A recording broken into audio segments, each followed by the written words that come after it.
DRBMiller daily podcast for Monday, the 22nd of March 2021.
A warm welcome to all of our friends, fans, community members, participants, squad mates and viewers worldwide on various platforms. Thank you for joining us today and thank you for supporting our daily podcast here on my channel. A warm welcome to you all and thank you to all who were taking time to write yet again. I'm getting messages every single day and so excited and so delighted to hear and to see that many people are indeed watching and listening to our podcast on different platforms. I guess quite a few people are listening to it on playback because I'm getting messages from Australia, from New Zealand, from Singapore, from the US, and countries that are in a different time zone, and that's truly delightful. I'm very excited and very happy to see that everyone is finding the podcast of interest, because really it's a new venture and it grew out of my usual introduction that was delivered always as part of our lengthy 5 to 6 hour broadcast every day, and I decided to take a different direction, and the idea was really linked to some of the feedback received from our community where people really wanted to come back to certain things that were being done and said, and they found it a lot easier to access the broadcasts if they were labelled and delivered in a kind of smaller chunks, and that's the idea behind it. So thank you for your suggestions. Obviously I do everything here according to the feedback, and all I get from you, the valued community members, is of essence for all I then create and provide here through my channel.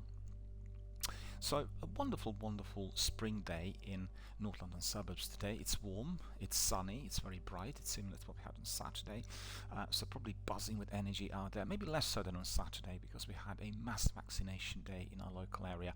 I received my COVID vaccine, my jab, on Saturday midday, and there were lots of people in town who were also basically waiting to get it.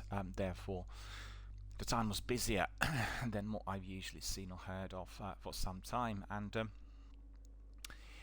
the weather is making it nice and brighter. I've been indoors for 6 months, not seen any sunshine, any daylight, and that indeed has been causing me a lot of concern. I'm lacking vitamin D, although I'm eating mushrooms every day and eating eggs and beetroot, all the vegetables that contain a lot of iron and vitamin D as well. So I can't really complain about the nutrition, but we all need sunlight, and that people look very pale and very anemic if they spend a lot of time indoors, but there was just simply no other way. In fact, we've heard today that our country is rather concerned about the third wave of pandemic in Europe, and we're also expecting the same thing to happen over here.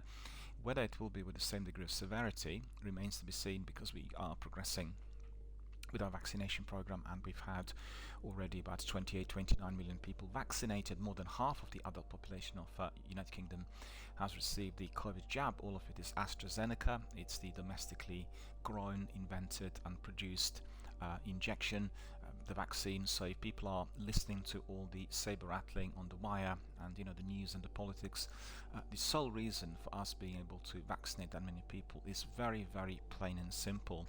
We are no longer a member of European Union. We are an independent sovereign country. We have our own domestic production. We basically created the vaccine, which is presently distributed in Britain. AstraZeneca corporation is producing it, and it was created by the Jenner Institute in Oxford. And having the vaccine, which was invented at home, having the company that runs production at home, having a local distribution centers, and the infrastructure, which is domestic yet again at home, made it really possible. And the other thing is, we prepared for this infrastructure already since the last summer, and the major preparation started in May, when the government authorized basically the tests on the vaccine, and we prepared everything well in advance. So really, anyone else who's wondering as to why this is that Britain had been able to vaccinate that many people, this is just one of the reasons, right? And also, I think overall we are facing fewer individuals or groups who are resistant to mass vaccination, because this country had suffered tremendously on every level during the last 12 months. We basically lost our economy completely through the lockdown and the pandemic. We've been borrowing huge sums of money from the central bank in order to pay what is called a furlough, which means all the employees in public and private sectors get benefit payment from, or a regular payment from the government if they're not working and staying at home. I mean, goodness knows what difficulties we'll face in due course, but first and foremost, our target here was protection of life, and protecting human life has been very, very difficult in view of what had happened. We have huge numbers of people who sadly passed away. Our figures on the death front are truly horrifying, honestly. To know that almost 100,000 people would have passed away since that period of last year is just heartbreaking. And yesterday, when I walked through our local park, I've seen people who lost their family members had erected mini monuments, and in Britain frequently do that with erection of benches. So I have a bench in a park dedicated to a particular family member who tragically passed away, and one bench, which is quite close to where I live, was full of flowers and wreaths and cards, and because this person sadly would have had a birthday a few days ago, I think before the weekend, and they're no longer with us. So it really, really absolutely heartbreaking to see that. And I just felt very, very sad when witnessing it, because the person who perished was in their 40s and they were otherwise of very good health, and they lived locally just around the corner from me. And what can I say? It's just absolutely devastating. Anyway, a bright, nice sunny day in London suburbs, and I received my jab on the day which is considered to be the International Day of Happiness. So I certainly was very, very happy and very elated, and indeed was feeling vibrant and energetic, knowing that I did receive that first jab, and the next one will be given to me in about 9 weeks. And excuse me, I'm looking forward to that, of course, as well. I'd like to advise all of our community members, participants, and people who are viewing it on different platforms to do exactly the same. When you receive that call, make sure you're vaccinated. Considering that I have a long-term health condition, I had no doubts about wanting or not wanting to receive the vaccine, because I know what the collateral, the consequences of this dreadful illness really are. As I provided professional services for people who had gone through the pandemic, and people who either caught the virus and survived it, or indeed, sadly, people who lost their loved ones. And it is just a no-brainer. You do want to have that protection, and even if there is some sort of minimal level of risk, you really want to have it, because the illness, the virus, is so much more dangerous, deadly, and devastating. And as you've seen, the virus is constantly changing, and that is what caused lots of problems to the scientists and doctors and medical communities worldwide to prepare to combat it appropriately. But we are already a long way away from the early days, and I can certainly say that we don't have maybe the end in sight, but certainly there is a light at the end of the tunnel emerging. So make sure, if you are one of our community members, that you go to the local vaccination center, receive your jab, and have a peace of mind. But don't forget, once you receive it, it will take a little while, a couple of weeks, for your immune system to have antibodies fully built. So you need to adhere to very strict social distancing rules and all the measures that we already have been adhering to for more than a year. And once you have your immunity, once you've received the jab, and after a few weeks where the antibodies are fully circulated within your biological makeup, make sure you're adhering to the same rules yet again, because you do not want to be carrying the virus and giving it to somebody else. And also you want to protect yourself 100%. Having face coverings, adhering to social distancing, and having that vaccine in you will give you a very, very high level of protection and support. And just make sure you adhere to all three. Right, we'll have some questions that came to us from our community members, which are kind of partially connected to the pandemic and a few other topics that we touched on here. And I just want to say, I just feel so great today. It's a bright sunny day. I get sunshine coming through my window. The room where I am is like bright and highly illuminated.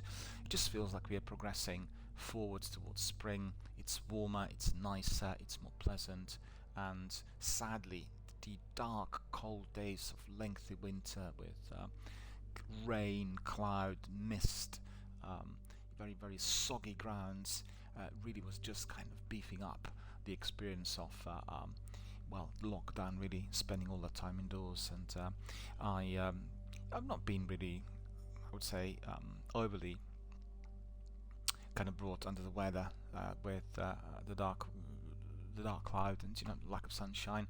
But as it sort of becomes extended, then you have some concerns, and you want to get some fresh air. You want to be having some degree of social contact. But presently, we sadly cannot do that. And like I said to many of my friends, associates, and colleagues, safety first, and you want to protect everyone. So that's of prime importance to us all. Right, so thank you for the messages, and I'm glad to see that people listen to the podcast during the weekend. I mean, yesterday was a fairly lengthy podcast, which was almost entirely spent on the news, many of which were coming on the wires, and I'm really inundated with news. Honestly, I've never ever had many more news coming on my hubs to what I get today. It is absolutely extraordinary, and really, it's interesting. Some industries are really vibrant and buzzing, and video game industries, the bunch of industry that really spearheading the effort. The reason is simple. First of all, we have many people worldwide, up to 4 billion, involved with the activity online every single day due to the pandemic. But also we have very many people getting involved in the production of video games, and I think I've seen an exponential rise during the last 4 to 5 years, which has never ever been seen previously. Two reasons for that. The first reason is the overall popularity, which means there's a huge demand for video games everywhere. People play games now on any platform, the mobiles, tablets, PCs, consoles, any other method to which you can get engaged. And the games are becoming like a like a game community rather than just a game which is going to be played. No, I described it wrongly. What's going on? We've reached a new pinnacle level of video gaming where one game becomes a social network, right? So it becomes both a game and a network and a community of people and the means to which people get together, communicate and share everything about their everyday life.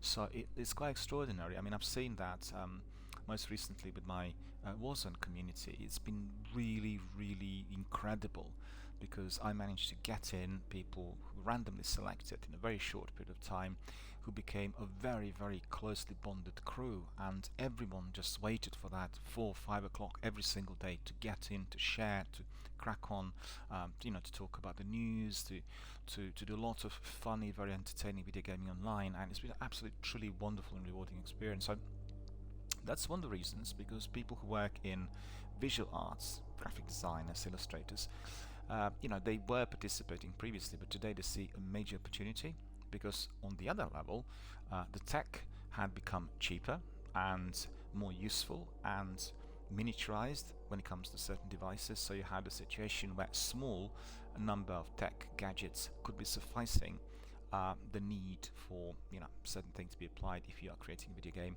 and therefore it became cheaper, easily accessible, and more productive. So similar to what you had 20 years ago with musicians suddenly being able to record music at home on their PCs and then stream it live free of charge without any cost attached to it through MySpace and SoundCloud.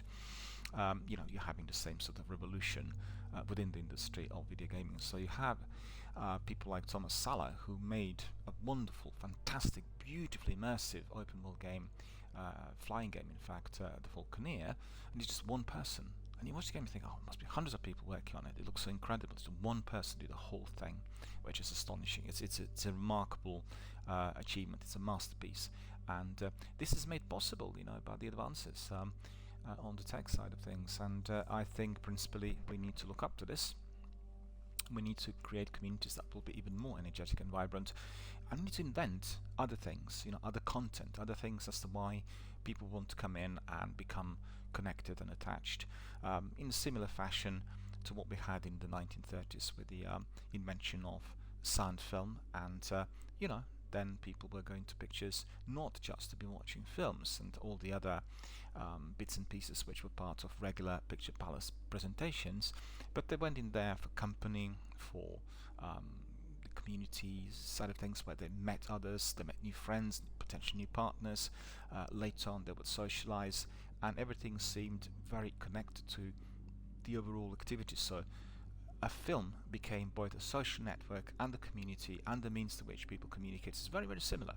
In fact, I'm probably read some articles on this, because nobody in the video gaming community through well-known online hubs had written about it. I guess people perhaps didn't put two and two together, or they've not been really as long-time film fans as myself, or scholars of film history. But that's just really it's a striking parallel, and I find that extraordinary. I've talked about it so much here on the channel. Hopefully some of our friends who are also scholars or fans of film history would recognize that together with me, because it's the same thing. A picture palace was built for an ordinary working man to feel like a king. So you go to a picture palace in Lambeth or in Clapham, and you would find yourself being in an environment that resembled, well, Woburn Abbey, Buckingham Palace, Hampton Court, the big palatial buildings that used to belong to the noblemen or people who were in the monarchy, and everyone could feel like a king. That was the first thing. So the first thing was people felt elated. They would dress up for their outing into a cinema, and they would then look forward to meeting other people who were friends, colleagues, associates, neighbors, all up there. They would meet up very early. They would meet up around 6 and 7 o'clock, immediately after work, and usually people go there after work straight away, maybe had like a bite to eat quickly, a sandwich or so. And then you have a whole evening of various presentations, from stand-up comedians and a bit of dancing, through some animated shorts, and then maybe a silent comedy, maybe a couple of two-reelers with short sound comedies. Then you had a pre-presentation feature film, and usually a short one lasting anything from 45 to 60 minutes. Then you had a major feature presentation of the main film. So people had to stay inside and watch everything, go in and out, socialize. Don't forget, in those days people were able to bring in food, drinks, and smoke in cinemas, so there was this element of pub-like atmosphere where they could socialize and connect even more. And that was the social network of that era, right? As we invented television, and as television became more present in every home, I wouldn't say every home, in many homes in the 1950s, the need for that degree of social impact, that degree of connectivity, just receded, because television became like a toy at home for families, and people who, for instance, previously would go out, meet new partners, and then obviously start out elsewhere with new family members, children arriving. They would have a different system, scheduled. Everything that they were doing at home, the way they lived, was significantly different. So the changes of the overall technology, which were advanced after the Second World War, together with the changes that were applied in the industry through the ways people worked, in terms of the working hours, how they worked, how they managed to make money, major changes which were connected to the advancement of technology, all affected that social network that previously was attached for about 25 years to cinema. And this is why we talk about the golden era of Hollywood, the golden era of cinema. To be frank, I think the golden era could also be extended to probably about 1905, maybe 1910.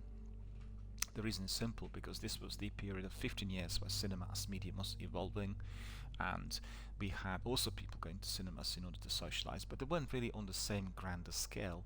The films did not have the same degree of investment, they were the same sorts of productions, and there were many other things which were still sort of being invented and being built initially. Films were providing quite a variety of different shapes and forms. Very quickly they discovered that doing theatre dramas would be a good idea on screen, because there'd be reference points. Somebody who liked One Piece or Shakespeare would want to go and see what that looked like on a screen, and then they would just go in and watch the performance of the same actors, no longer speaking and no longer in a small confined space, the theatre, but seeing it on silver screen and indeed enjoying it in a different sort of format. And then things progress from there on, with greater emphasis on the narrative, with writers being brought into film production, and then things just progressed, and certainly with the creation of the first big industrial enterprise, which indeed was in Hollywood, we had just everything progressing forward rather rapidly and developing at an unprecedented pace. So from about 1950, 1916 to 1927, it's 13 years in between, we've had many feature films produced of various lengths. They started out on 2 and 3 reels, they went to full feature films, which would last 2.5 to 3 hours if they made sort of spectacular historic epics, such as Four Horsemen of the Apocalypse, or Intolerance, or all the other ones that were very popular. Ben-Hur, for instance, The Big Parade, and it's just constant advancement, both of technology and the ways to which people communicated. So cinemas initially were not like picture palaces, but they began to grow, and as they saw huge potential for revenue and for people to gather, they converted old theatres and music halls. Certainly in Britain and America, we had very many of these. It was one of the most popular means of entertainment, which was not the case on the continent, I have to say. It was quite different, in fact, out there, in terms of the numbers and the grandiosity of certain cinemas that indeed were accessible at the time. And therefore music halls and theatres became picture palaces, and there were quite a few that were purpose-built. We have many of those in London still, and Britain-wide, that are being used as venues for live music. And I can give you the example of 2 or 3. Hammersmith Odeon, or Hammersmith Apollo, whatever it's called today, is one of these. Then you've had the most well-known Brixton Academy, which is massive. We had Rainbow Theatre at Finsbury Park, the old Town and Country Club, today I think it's called H&B Forum in Kentish Town, the Grand in Clapham. The list just goes on and on. All of those places were previously cinemas and previously theatres, and some of them were purpose-built, and indeed then turned into massive big picture palaces. So basically, as you could see, things have changed. In the 50s, people did not really find the need to go to cinemas as much, because first of all you had telephone integrated within the infrastructure. Secondly, that was followed up by television and radio. Well, radio already was present in the 1930s, but it's just the evolution of each one of those technological advances, and then basically you were able to connect with others in a completely different way. You could, for instance, watch your TV and then talk to somebody about it on the phone, where previously you have to go and meet somebody in real life, to share information. We are creatures of habit, and we are creatures of our kind of social drives and social needs to meet others, to talk, to exchange views, to experience some degree of physical, emotional closeness. And as we progressed, as the humanity went on, the ways to which we connected also changed quite considerably. So that's just one of those vignettes on how things went in the earlier part of the last century. And I think certainly as we went on and on, a lot of people assumed that cinema would completely die as a medium and would no longer attract any interest. In fact, people thought, well, who on earth would want to go and see films? But it's just turned out to be completely false, the assumption.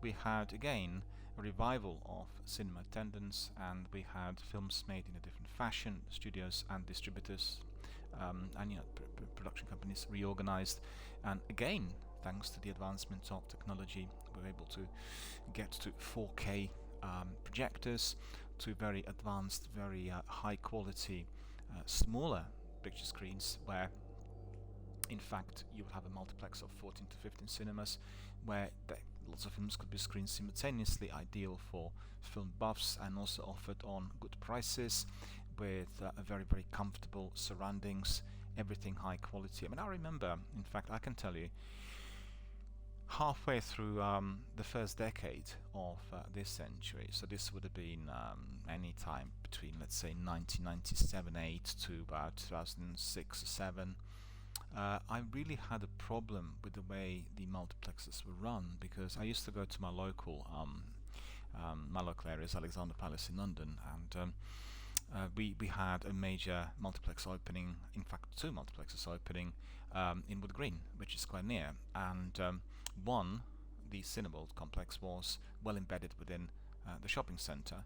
So we were excited about the screen, and it was very, very nice little cinemas, and there were always problems with the screenings, and frequently you would have problems with masking, where films were being screened in the wrong ratio. Secondly, you would have sometimes films snapping and then burning, nobody attending to the projectors, and problems with the sound. I think that was probably the most common problem.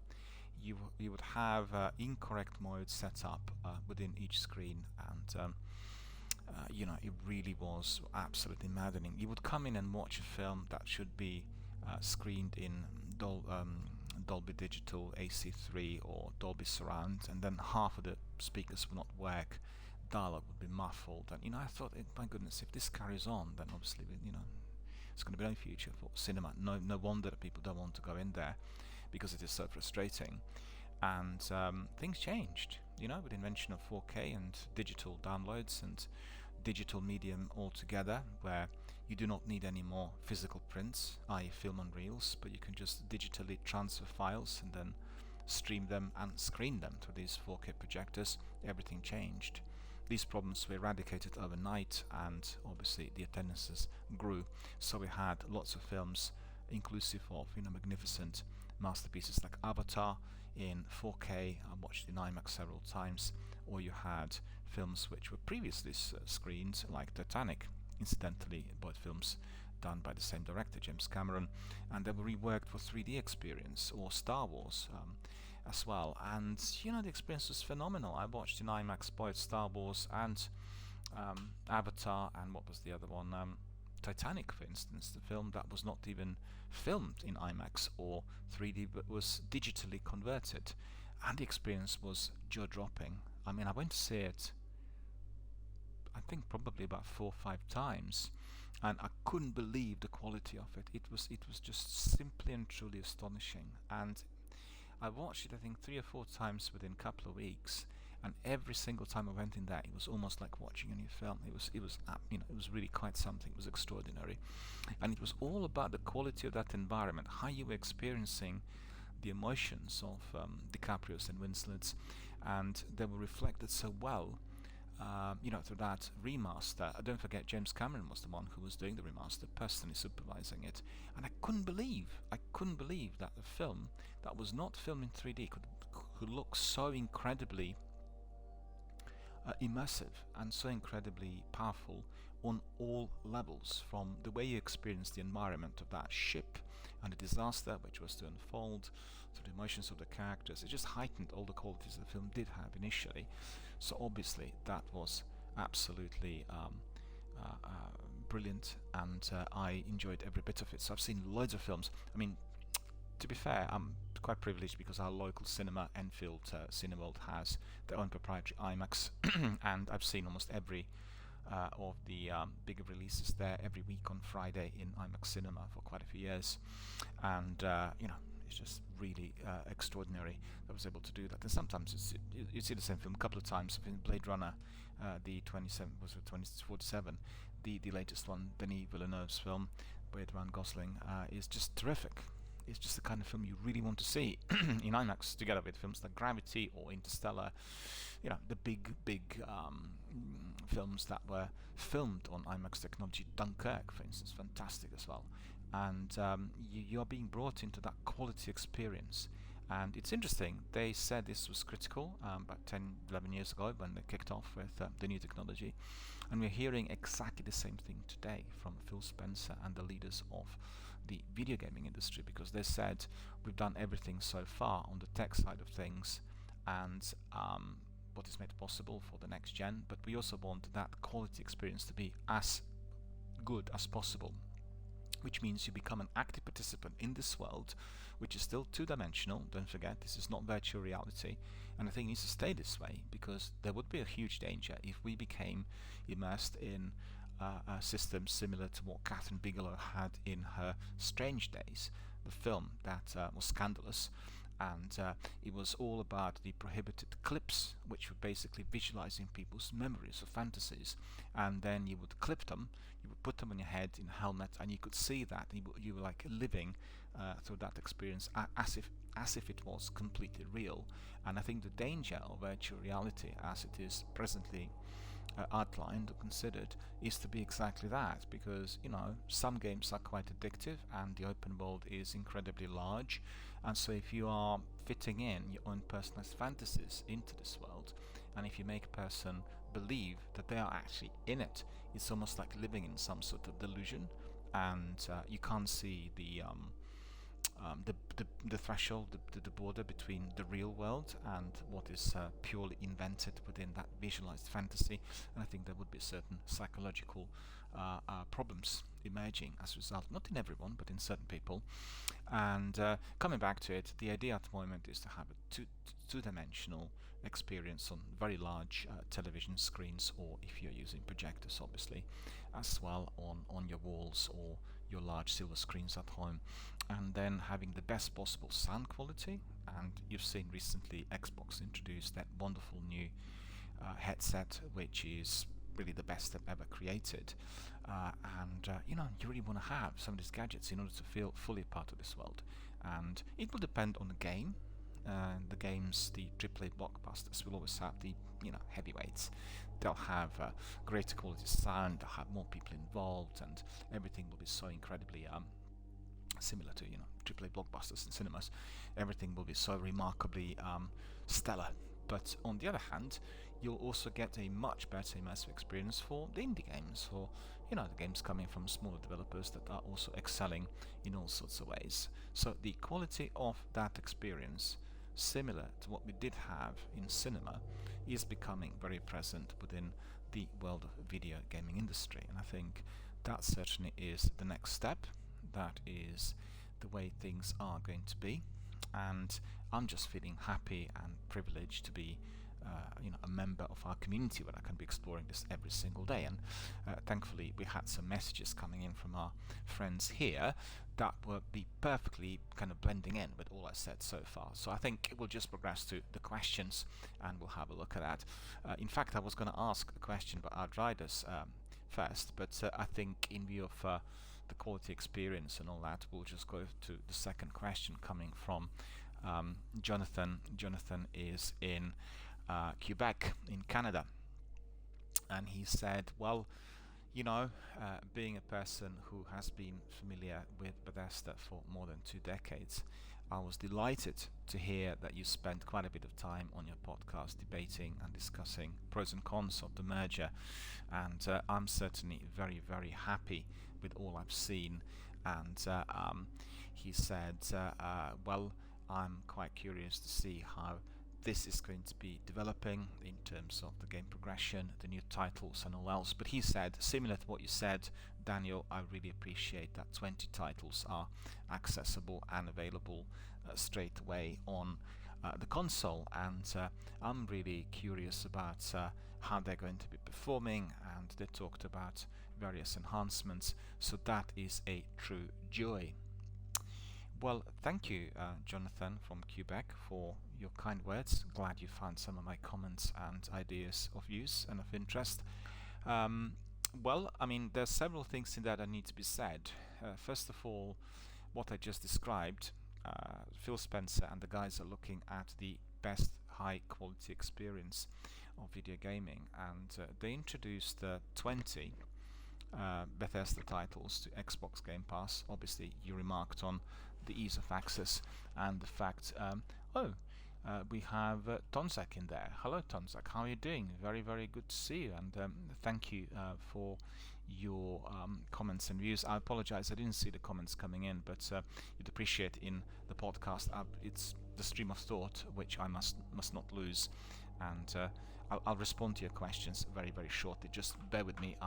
In halfway through the Bethesda debate, because our friend Jonathan from Quebec in Canada, who's watching us from time to time, was raising the question about the new titles, the enhancements and all else. And I just want to tie this in with Phil Spencer's directive, where he said he felt personally that the next step after they polished up the tech on the Xbox new gen consoles will be all about the quality experience. So the first thing they said about Bethesda coming into Microsoft family was they want to deliver expertise that Microsoft presently have within, obviously, their workforce in order to enhance the best Bethesda titles, because Phil Spencer, together with myself and Jeff and Larry and all the other guys, we believe the games like Fallout 3, like in Dishonored, like Wolfenstein, like Elder Scrolls series, these are the games that will withstand any pressure of time.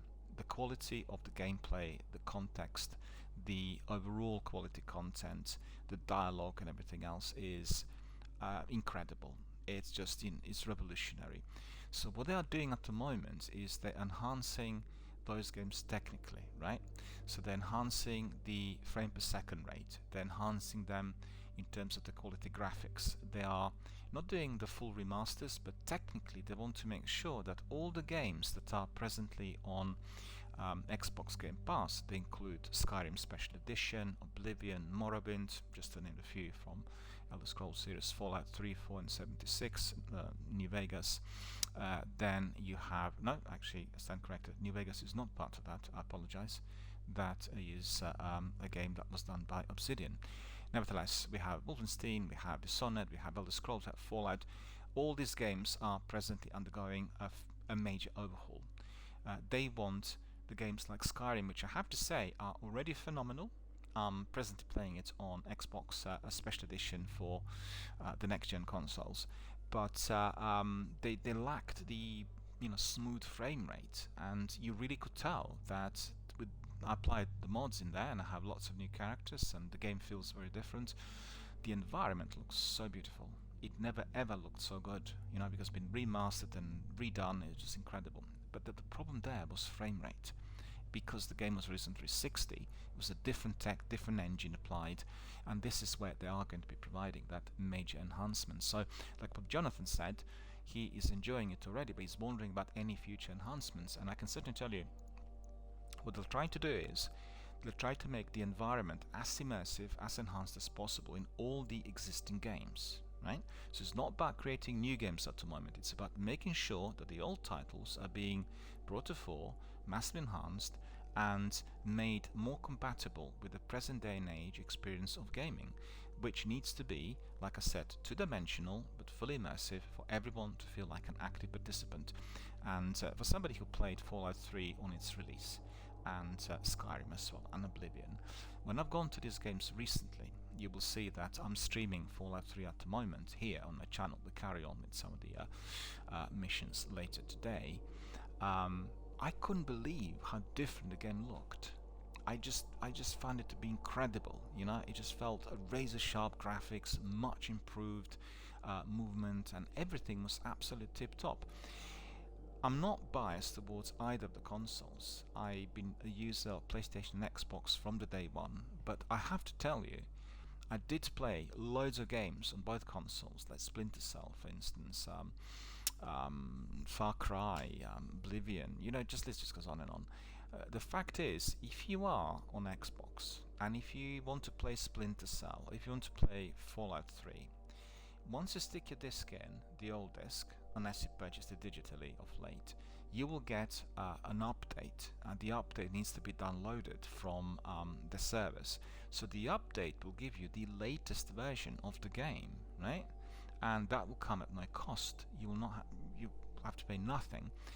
But if I stick my disc of Fallout 3, the original one, Game Boy Edition, in, I will get the most recent update, which will present me with a game that looks and feels a lot better. And you know, if you watched my streams last week, you'd be able to tell it's incredible. It's a true delight. It's mouth-watering. It's fantastic. It's wonderful. I mean, what else can I tell you? Just really, really incredible and very enjoyable. So, for anyone who's a veteran, anyone who's played these games before, you will be experiencing them, I guess, on a different level, right? You'll be watching it from a different perspective, and the areas which you loved will be even more heightened. And it's funny because I was quite curious to see when I played Fallout 3 last, and it was about 11 years ago in 2010.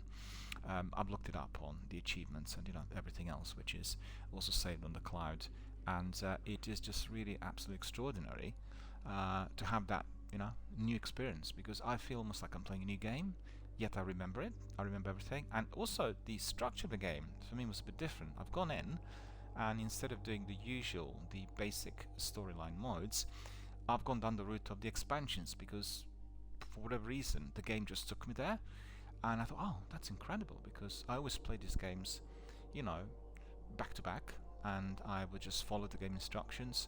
And I remember doing Fallout 3 previously, but don't forget, when I got the game first, it was on release, the DLCs were not out as yet, right? So you would play everything up to the point where you've come to the end game, and then you would start out on the first DLC that would have come your way. I wasn't playing Fallout a few years later after its release, so I was just progressing together with the DLCs and everything in the same way as I've done here with Destiny or The Division in recent years.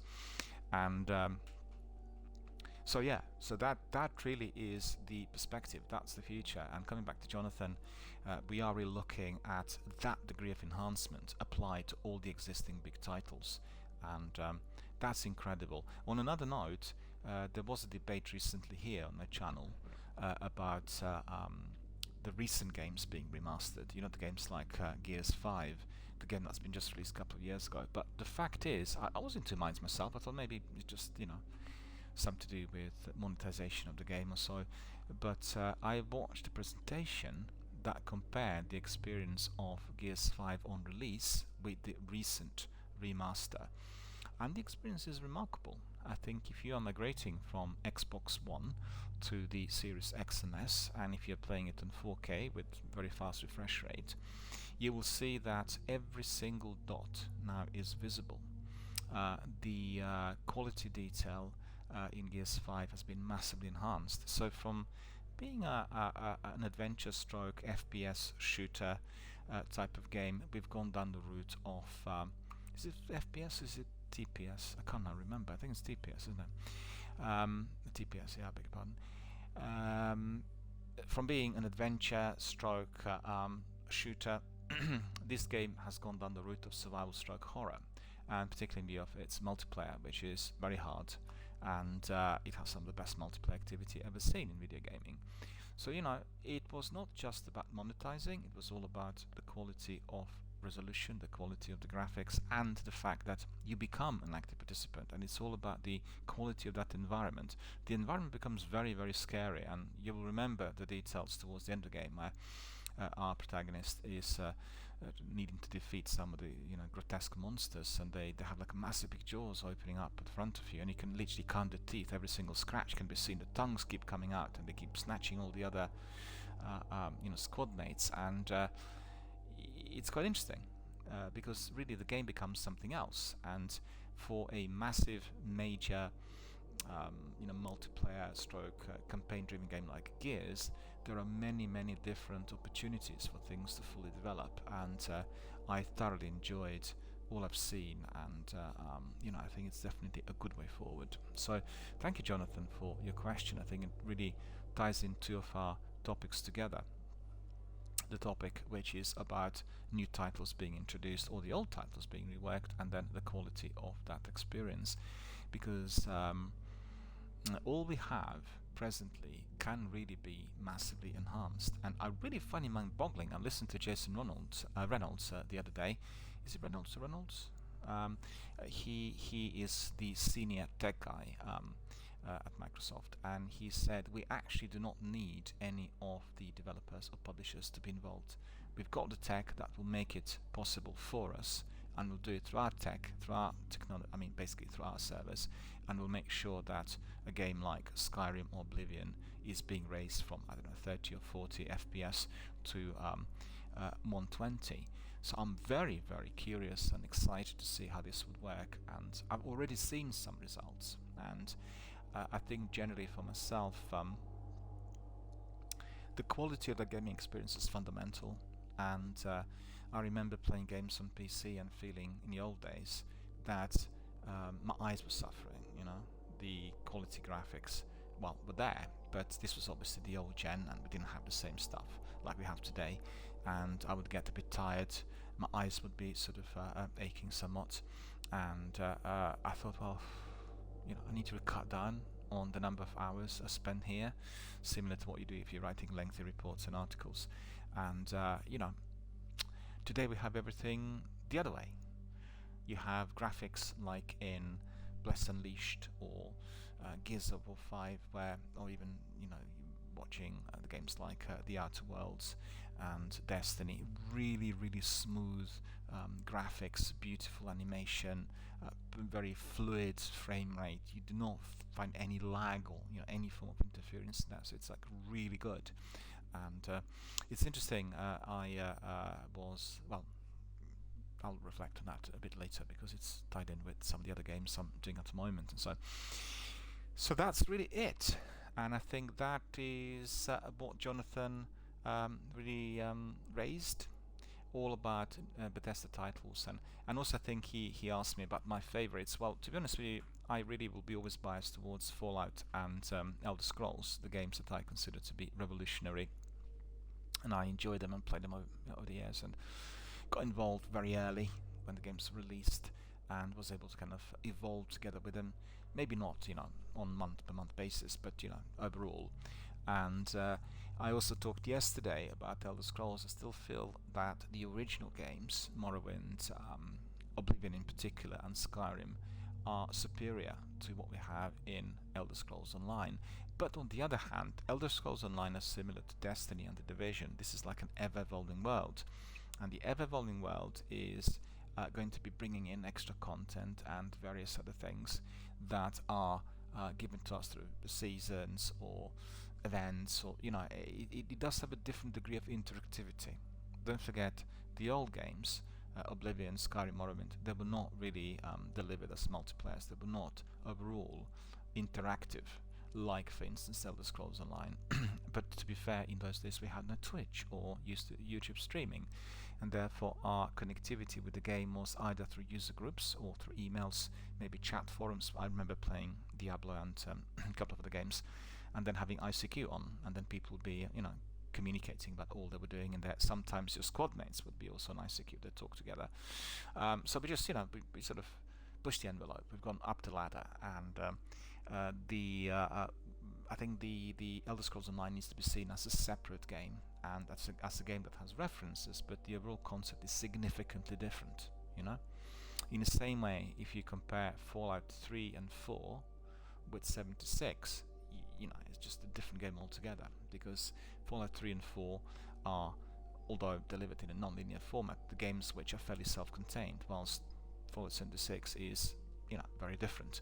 New participants coming in, events, inventions, new missions, campaigns, you name it, and all of them are, you know, based on that quality experience. And I think I personally, I think Jonathan asked me about what I'm most excited on. Well, I'm excited about lots of things that will come out of Bethesda Microsoft deal.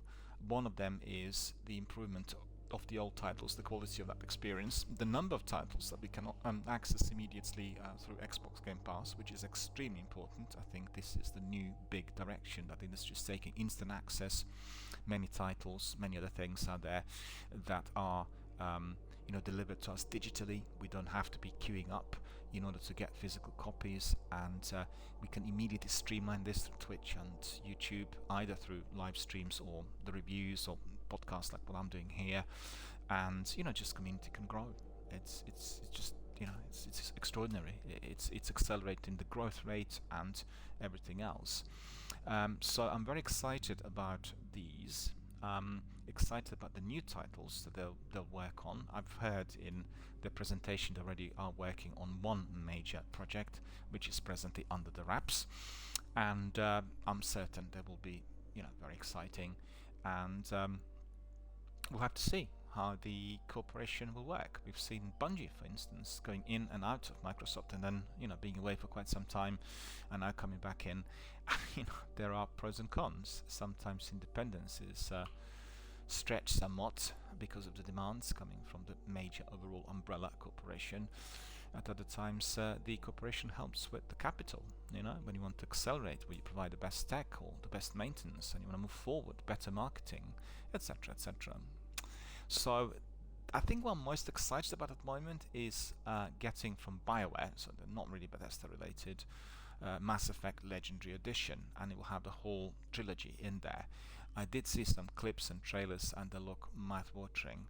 It will be particularly of significance for the original game. The original game didn't perform too well on the tech side of things, and it was laggy, and there were all kinds of choppy elements in there on Xbox.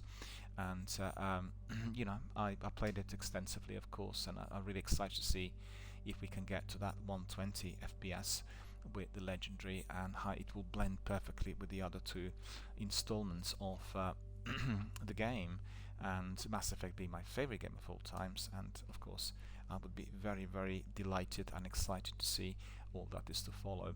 Also hoping to see a lot more from BioWare on the Mass Effect front. I want the new trilogy to come our way, and you've seen that they've gone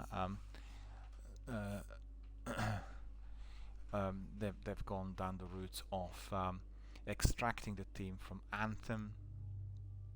Anthem has been placed on an indefinite hold, and they divided the team into separate groups that will be working on Dragon Age and obviously Mass Effect as well. So very excited about that, and we have to keep an open mind and keep our ears peeled to all that's happening from various developers, because they're trying to provide us with the best possible experience. So I think if there's one major difference, Jonathan, I think I remember the old games, and it was, I think, in one of the podcasts I listened to on Xbox channel, one of the chaps was talking about, they talked about 4 different tiers of game development, and he said the first tier was all about creating a product that was delivered to an audience, so very similar to what you had with vinyl and with CDs. The only difference there was vinyls and CDs had another backup, which was live shows.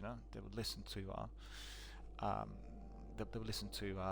the artist, and then people will crave to see this person live. So there was another revenue stream coming in from the live events. But generally, selling the vinyl and CDs at the time, unlike in what we have today, was seen as the main source of the revenue. So the gigs, live concerts, were cheap compared to the actual distribution and production of vinyl, which was extremely expensive. Put in perspective, when I was growing up, you would have to pay for a new record anything between 10 and 16 pounds, right? And if you went to see the same artist live, you would pay anything between 3 to 5 pounds. So think about it, you go and see one live event, 3 to 5 pounds. 5 pounds is considered to be very expensive at the time in the 80s. And even to buy a record, 16 pounds. And the prices of these records were fairly steady over many, many years. So coming back to video games, they were working on a product which was created. You had a story, prologue, beginning, end, epilogue, and then you would be delivering it to an audience that would be playing it. And that was it. Everything was wrapped up. Well, sometimes people are happy, sometimes less so. Games that accrued large communities of participants and people who can hammering the game, just to name a few, Half-Life, for instance, a Legendary, or Silent Hill on PlayStation, Resident Evil.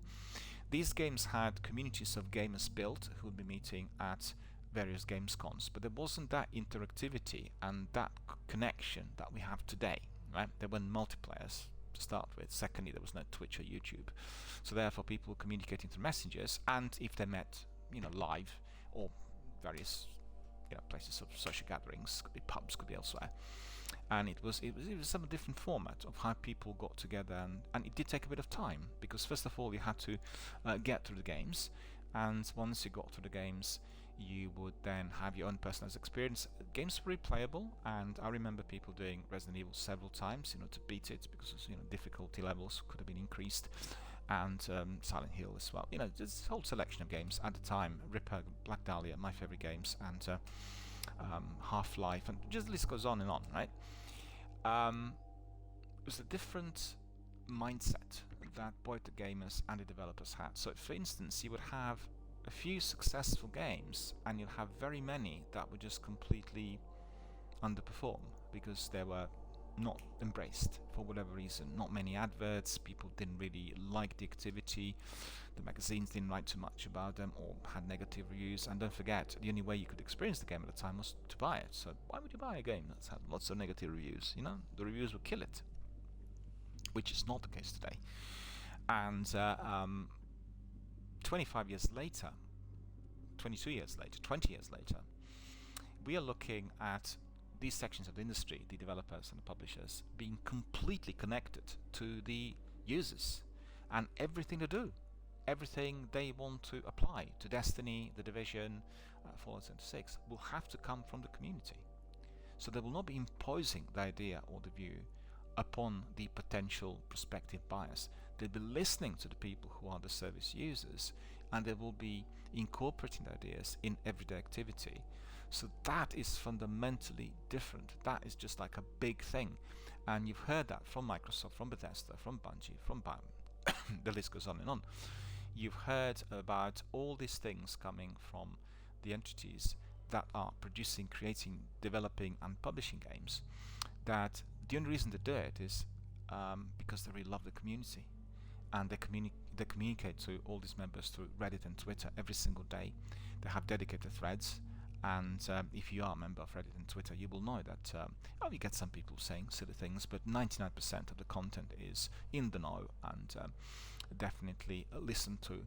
And we've seen many companies doing things like reversal of policies. They, for instance, Microsoft were introducing the idea of a separate price ranges for, I think, Xbox Live, wasn't it, a little while back, and then people rebelled, and then they just retracted the whole thing. They realized that it was going to be seen as a threat to the regulars, and they forgot about it, and they made sure that none of that was applied. We did see the same sort of thing in Destiny several times, where Bungie introduced a particular loot or activity that they thought was going to be of interest, and the community rebelled, and therefore the activity had to be tweaked or removed or adjusted, and they were constantly communicating. But they have executives who operate as executives for their PR with all the community members and participants, and it's extremely important. The marketing of the games, the enjoyment of online gaming activity is being seen, heard and monitored through Twitch and YouTube live streams, and you've seen now that the major publishers are considering whether to do away completely with the usual traditional marketing campaigns through magazines and signs erected on streets, exclusively through online streams, because anyone traveling can pull out a phone and just watch it and listen to it, and that definitely will have a major impact. Bear with me, just have to get some drink.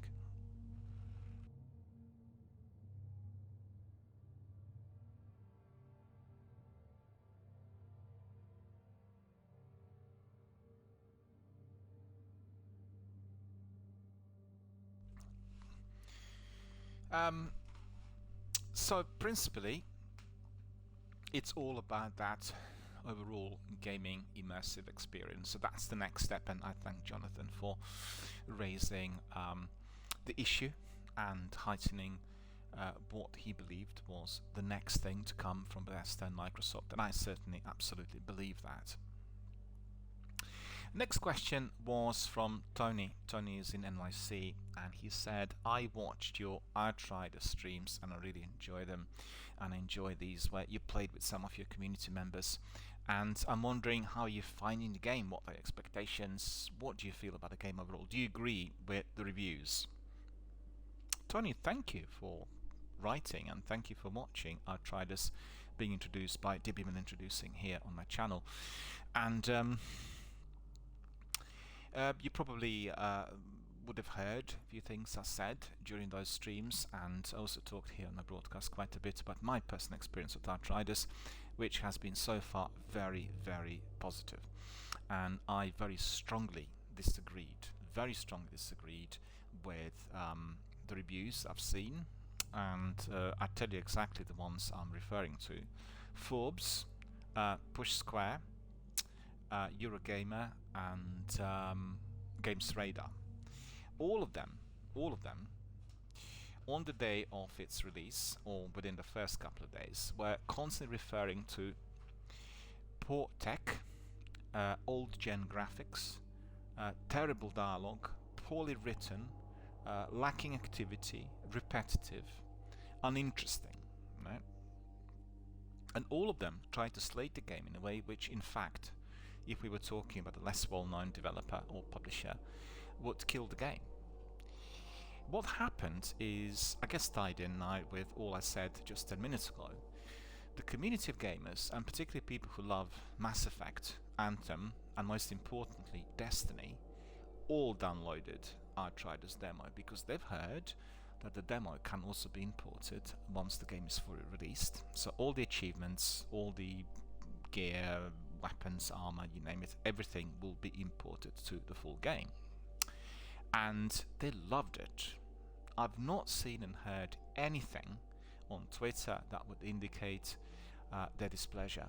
There was some concerns about the tech performance, and there was some concern about frame rate, and I think I agree with this because I played Outriders demo both on PlayStation and Xbox, and I found it to be not performing too well on Xbox initially. I've not gone back to Xbox since they applied several updates, and I did play it on PlayStation after the updates, and the gameplay was absolutely top notch. It was very smooth, and there were no issues that I would have spotted, although not major issues. But don't forget, if you're doing a game of this size, as Outriders, you will be, in a little while, after you've played it for 10, 15, 20, 40 hours, you will be noticing things which do not seem to be performing too well or as expected, and that itself has been a very minor concern to me, because I knew the demo is out and people are going to be looking at, the company, People Can Fly, will be looking at major polish up, and they want to make sure that everything would work perfectly on the day of its release. So, I mean, for myself, I thought this was just an initial problem that indeed can be resolved, and I really didn't appreciate that negativity coming from those hubs, because it was almost like they wanted to kill it. They want to make sure that the other games like Destiny or Anthem or any other, Destiny in particular, will not have a major competitor. And that itself is of concern to me, because I do not want to see that degree of negativity being launched prior to the game release. And we know full well what that will mean for worldwide communities, because people sometimes will listen to some of these magazines, and therefore they might become a bit apprehensive if they were to be purchasing. And if it was real and based on real fact, then I'd say it's fair enough.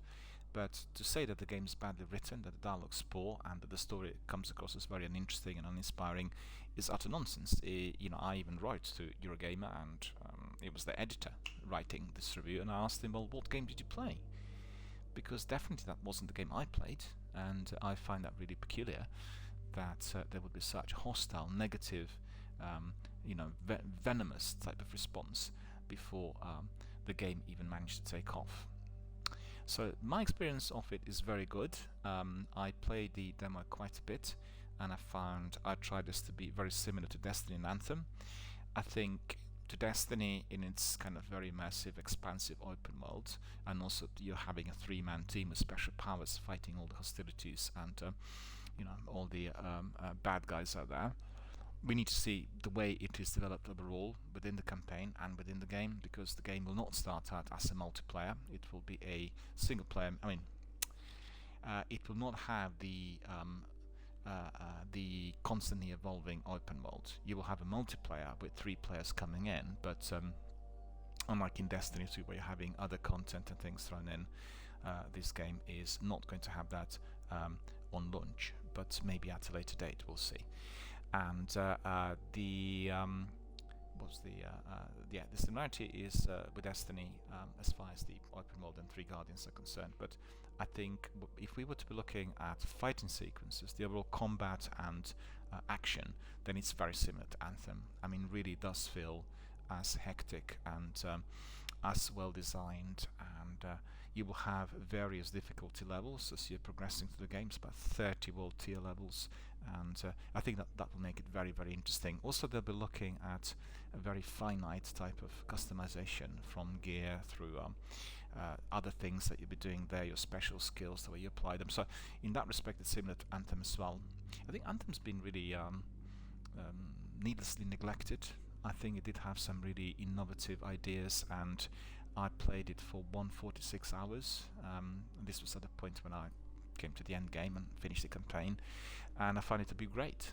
It's just that it had some technical problems with lengthy loading, but lots of that was resolved in due course. I mean, many problems initially on release, and it's very, very exciting. I have to say, I really have to say that, to see that Square Enix were investing in Outriders, because Outriders is really giving us reference points.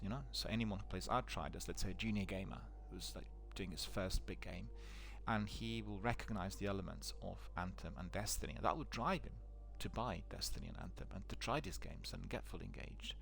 And that for me is truly delightful. Outriders are not providing any like hijacked content. Like, they're not bringing in the elements from these games just for the sake of it. These are references, the references to massive big open world, and all the fights and all the characters and special skills, and the concept is just developed, and it gives you something else. And the locations, the areas I played in Outriders were very, very well designed, and they felt very real, excellent sound quality. And I can't wait to see it really on the next gen consoles. Also, if I'm to be honest, I'm very excited to see the game coming out first on 1st of April through Xbox Game Pass, so I'll be able to stream it here from day one, and with everyone else, without the need to purchase the full game, which costs about £80. And also, I'm very excited to see what will happen next. I mean, maybe I'm jumping the gun here a bit. I've not played the game yet, the full game, but I'm excited to see how they will take it. Because if we are looking at People Can Fly, this is a company based in Poland, right? Similar to CD Projekt Red. And like other companies out there, they're very ambitious, they are thriving, and they want to be raising the bar for themselves and for the industry. And we've seen that with CD Projekt Red. They had phenomenal success with the Witcher, trilogy.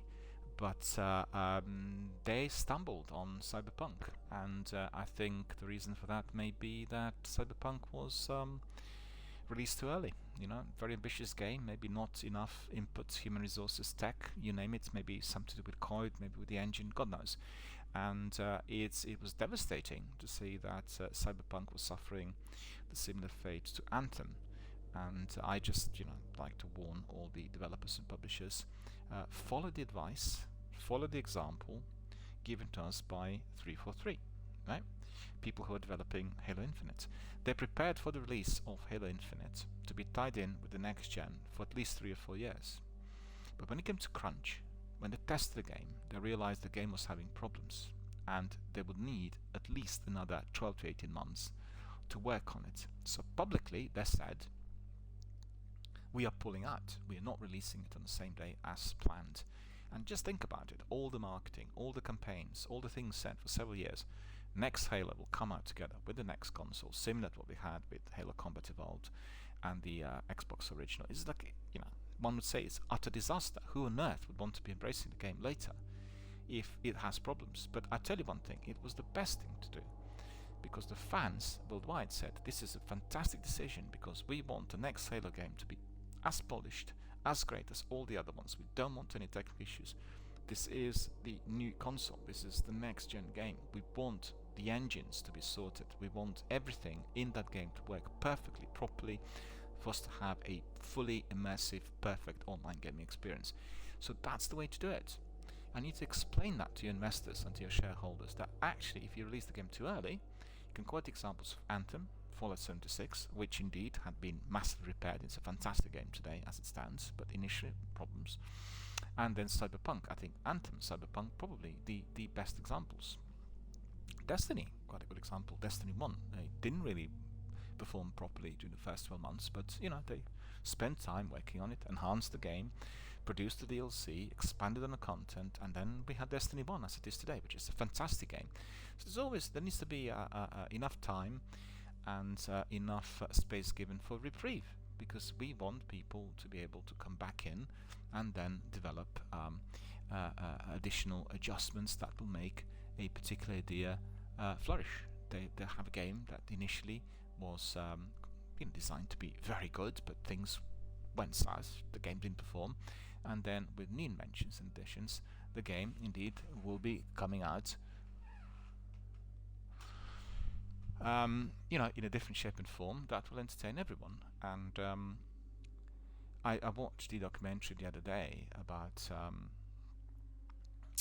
Fallout 76 and Bethesda, because their CEO died recently, and they all said it was all down to him that they were able to repair the game and make it as good as it is today, because he said, we got it wrong, we understand this, we just need to work on it, give it time, give a lot of extras and compensation items to the community, and keep them sweet for the time being, provide them lots of freebies, and then we'll work on it till we'll make it good. And that's exactly what they did. So coming back to it, Outriders is a great game, and the concept, the ideas and everything I've seen in the demo has been thoroughly entertaining, and I can't really think of any other game, certainly during the last few years, that would have made me as excited. And the reason is simple. I was excited about Red Dead 2, I was excited about The Division 2, excited about the sequel to Destiny, but it's something about Mass Effect that really kind of is close to my heart. And the experiences I've had when I played Mass Effect 2 really can't be compared with anything else. Mass Effect 2 probably one of the most complex sci-fi games ever created, with infinite number of characters, options, dialogue, resolves, endings, and it's just it's the best possible. And it's also for my liking. I like sci-fi in gaming and graphic novels a lot more so than in films, to be honest, and thoroughly enjoyed participating in these worlds. And therefore I think Outriders is kind of tying it in together for me with all the other games I really liked. I talked about Star Wars Knights of the Old Republic, which is a wonderful game as well, and we have Star Wars Squadrons released on Xbox Game Pass this weekend. We can play it straight away, and I will play it straight away. I will stream it here. We were introducing the game a few weeks back, also through the free play, and I knew that the game will arrive to the Game Pass due to the inclusion of the EA Play. But these are all the games that have this wonderful, wonderful sci-fi universe, and we can really approach the universe through different angles. You can go through turn-based strategy, like for instance Stellaris that we present here. You can go through Mass Effect 2, which is a very immersive, very lengthy RPG with plenty of dialogue and action, or you can go for aerial combat games like Squadrons, where you are going to have a lot of cutscenes, but the focus is going to be on your achievements when you're flying and destroying the enemy. So quite a variety of different sci-fi games to entertain, and quite a lot for us to get through. So coming back to our friend, I just wanted to say yes, my expectations had been fully satisfied, and I really look forward to that 1st of April. And we are going to have Outriders here on the channel in the same way as we did have Destiny. It's only right, proper and fitting that we'll have it here, and it will be one in a line of many of these wonderful sci-fi games. I mean, Halo and Mass Effect had not featured on the channel as much as they should, but with the new concept that they have with DRBMiller introducing with Golden Oldies and with podcast, we are going to be able to squeeze in more, because previously it was all about Destiny stream on the channel, and today it's not all about Destiny, it is about all the other games as well. I'm a variety gamer and I like doing different things, and doing Destiny for a couple of years has been a major undertaking and a huge challenge for myself. It did sort of extract me from lots of games and other activities that were happening out there, and I bridged the gap, so I'm not really overburdened by the fact that maybe some of the streams will have hardly any viewers or fewer participants. It's just, I want to stream games that I love playing, and that's what I want to share with my community and the other random viewers worldwide. I want to share my own personal experiences on that, because they are very important to me, and I want to really connect with others and find out whether they equally find the same number of experiences as appealing as I did. So that's all about Outriders, and let me see, what was the other question in here? Let me have a look. No, so that's all really from our community for today, and we'll be just looking at the news and a few other bits and pieces which indeed are present out there. I think no, I apologize, I stand corrected. I mean, what's going on? What's happening to my brain today? I had a message from Sally, and Sally is from Bournemouth, and she in fact emailed the other day on an unrelated matter, and she said, I have been listening to your podcast, and I don't have a subscription to Xbox Ultimate, and do you think it would be worth it, and what do you think about these recent inclusions? I've been reading quite a few things on Xbox Wire, she says, and there seem to be so many titles introduced at all times. Do you have enough time to play them all or try them? Thank you, Sally, for your message, and thank you for being a regular contributor here on my podcast. I really appreciate it, and I really like that you are considering the Ultimate subscription, and I'll tell you a bit more about it, and also about the variety and everything else that's coming in. The question basically raises an important point. There are too many. There are so many titles introduced to the Game Pass, particularly of late. And what is the system? What is the way through which you can prioritize and make sure that the games get enough credibility and exposure, and that you have enough time to enjoy some of the gameplay, rather than thinking of jump on another one, which becomes a very, very serious problem if you're doing lots of them at the same time.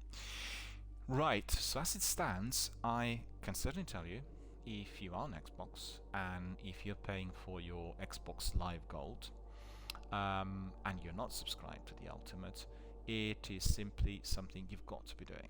First of all, the price of live services will be fully incorporated in the Ultimate. So you pay $10.99 a month, and you will get, first of all, free subscription to the online services, right? You don't pay anything extra. You'll get a subscription to Xbox Game Pass. More than 400 games presently accessible. The numbers are growing. The titles are constantly being added to the list. The catalog is massive. Plenty of AAA blockbusters. The inclusion of Bethesda titles as well as EA titles of late. Plenty to choose from. And you get all of that for $10.99 in addition to PC downloadables, right? So if you like playing your games on high quality, top-notch gaming rig with massive big computer monitor, you can also get that for free. So all of that is included, and you can try it for $1 a month, or even for 3 months if you're in certain regions of the world. Obviously in Britain I think it's 1 month as it stands today. They were having 3 months offer around Christmas and during I think the January this year, but never mind. If it's gone, it's gone. You can obviously wait for another, but you could try it for $1 and you pay $10.99 a month, and you will not regret it. You get the full package. The number of titles is very, very great, and the reason for that, Sally, is that Xbox had decided that the Game Pass services, the live services, and streaming, and all else that comes together with it, are the major point, the major direction that they're taking. They've gone away from the exclusives. They've gone away from the major promotions of proprietary games like Gears or Halo, because they see on one hand that the global community is gravitating generally towards variety gaming, and they also feel that it would be very, very unjust and unethical to dedicate their services or production to AAA blockbusters alone, considering how vibrant, dynamic, energetic, and ever-evolving the industry is at the moment, with so many indie developers springing up out of woodwork and producing so many different titles. And they really want to provide enough exposure to these titles. They want to warm up worldwide audiences to that. And just like in any section of the industry, unless you have invention, unless you have new people coming in, then there's no progression. And they want progression. And I think really under Phil Spencer's leadership, the current Microsoft group of executives and people who are deciding on the direction really are, I would say, for my personal liking, by far the best of anything I've seen from them, coming from them for the for about like 30 years or so, because they're very much tapping into the mindset of ordinary gamers and service users. So when you subscribe, you will get access to all the titles. You need to choose carefully, because the number of titles there will have different types of games, and I will tell you, for instance, the system, if you're considering what to play first and what to do, which I'm still polishing up for myself, right? Because my problem has been as follows. I have Xbox One X, and then what I do is I'll have a look at the titles that are of interest to me, and I will download them to my console. So the titles amalgamate from, let's say, half dozen to a dozen to 2 dozen, 3 dozen, etc. So the other day I had 165 games downloaded on my console, and if you go through the list, not of the titles on the Game Pass, but on what you have on the console, what you downloaded, you will get just simply lost in that abundance of titles. So this is not a good idea. And similar to Netflix, Amazon Prime, you need to have a structure, the strategy of what you are going to be watching, what you are going to be playing. You can't watch everything, it's not possible. And you will have to have a theme, a subject, or a thread that you'll follow. So for instance, if I want to watch films on Netflix, Amazon Prime, I will pick up a genre, I'll pick up a director, or an actor, and I'll make a list of the films of theirs, and then I'll have the list, and I'll be looking for these films on these service providers. If not, I'll be looking at other hubs that will provide me with the films that will fit in. Could be a theme, could be a subject, could be a genre. Let's say I watch westerns, watch musicals, war films, and then you just type war, old films will pop up. So you will have to have something that's connecting the titles that you will be approaching. I think as far as the titles on Game Pass are concerned, you will need to consider the volume of the game, and the games are, there's quite a variety, from AAA blockbusters like Destiny and The Division 2 to isn't Division 2 on Xbox Game Pass? Rainbow Six Siege. Just make sure that we know that we are describing the right titles. And these are massive big games, and then you have the games like Pikuniku or Spiritfarer or Tourist, and they're much smaller, delivered in a linear format, and you can combine the two. So the principle for me would be, I'll choose like one major open world game, right? It has a massive number of activities in there. Then I'll have another smaller storytelling adventure linear game, RPG, back to front, beginning to end. And then I'll have a small game, which is just like a platformer, or something that can be easily done and fitted in at any given time. On the top of that, maybe a battle royale, like Warzone or Apex, which can be fitted in at any time. So having 4 of these is more than plenty. And if you are doing The Division or Destiny, you can spend 3 or 4 hours doing the main activity, and then you can just migrate to Apex or PUBG, do a couple of matches just to relax a bit, or to provide you with a variety. And then you have your dinner, you go out to do other things, and in the evening you want to be on an even keel, so you play one of those games that are very, very smooth play, Pikuniku or Dead Cells or Max and the Curses of Brotherhood. One of these, ideal, for kind of late in evening. You can just have half an hour of gameplay and then hit the sack. So that is one of the plans. You can do it manually by jotting down on paper types of games you want to do and section them accordingly, according to genre, duration, and all the other things I said. What I do in addition is, as they're introducing lots of different titles, I also want to be able, to be fully abreast, with everything that is being given to us through Xbox. And what I do is I follow Xbox Wire, and I follow also their podcasts and all the other presentations. So what I do is, when I see on Xbox, probably Xbox Wire is the best, they list every day the new inclusions, the new games introduced and all that. So from there I'll make a list of what I want to see immediately. Right? So what I want to try immediately as it is introduced, to be kept abreast with the novelties, to try the game, to find out for myself what these games are like. So for instance, I did that yesterday for this week, right? And I'll tell you exactly what I've done. There is a list on Xbox Wire of all the games that they're introducing presently and within the next couple of weeks. And I talked a lot about the games recently given to us during the weekend, so it was only fitting that I would download all of them. So I'll tell you what the list is. First of all, we have one game that came together with Bethesda pack, and that is Dishonored Definitive Edition. So it's a remastered version of Dishonored 1, which has been also, I think, upped to 120 FPS. And correct me if I'm mistaken, I know that they've not given it to all the games yet, but all the games on the list, all the 20 titles, will have 120 FPS in no time. And then also I looked at Doom 1, 2, 3 and 64, and I downloaded all of them.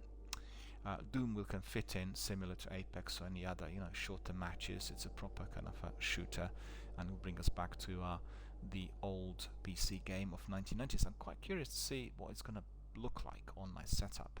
I watched some of the videos and it looked really beautifully reworked, and it's extraordinary that the game, from the 1990s could be improved as much. So, we'll try to have a look. And then we have also Prey, which was given to us by Bethesda, and then we also have no, these are the Bethesda titles. So these are the ones I downloaded. I want to try them, have a look at them. I might not play all of them, in full, but the idea is to just have a look, and then after I've tried them, I'll jot down, a few reflections, few thoughts on my experience, and see what I carry on later. I always keep some notes on my gaming experience, because you'll appreciate if you go through lots of different games. For the big ones like Destiny and Division, you always remember everything, but for the small ones, it's easy to forget if you've not spent a lot of time on that particular title. The other big game they introduced on Saturday or Friday was Star Wars Squadrons. Came in on EA Play, which is now fully integrated. Very interested to see what the game's like in full, because I played the initial missions. I've tried it initially through free play when it was offered a few weeks ago, I think it wasn't too long, and very, very excited about it. So that game's been downloaded. The game I really want to play already for months is Empire of Sin, and this is a turn-based strategy game, I think, that is based on yourself becoming like Al Capone, a mobster who's kind of trying to overwhelm the city with your hoods and criminal activities. And it does have a wonderful kind of film noirish atmosphere of 1930s, 1940s. So I want to really get my teeth in the game, want to see what it's like. So that's on my system. Then we had a game that's been very, very lengthily talked about for the first time on Xbox, a PC game that has been of great interest to the very many. A very immersive, very lengthy RPG storytelling, apparently, with a lot of dialogue, but in a format of 1990s, early 1990s arcade game.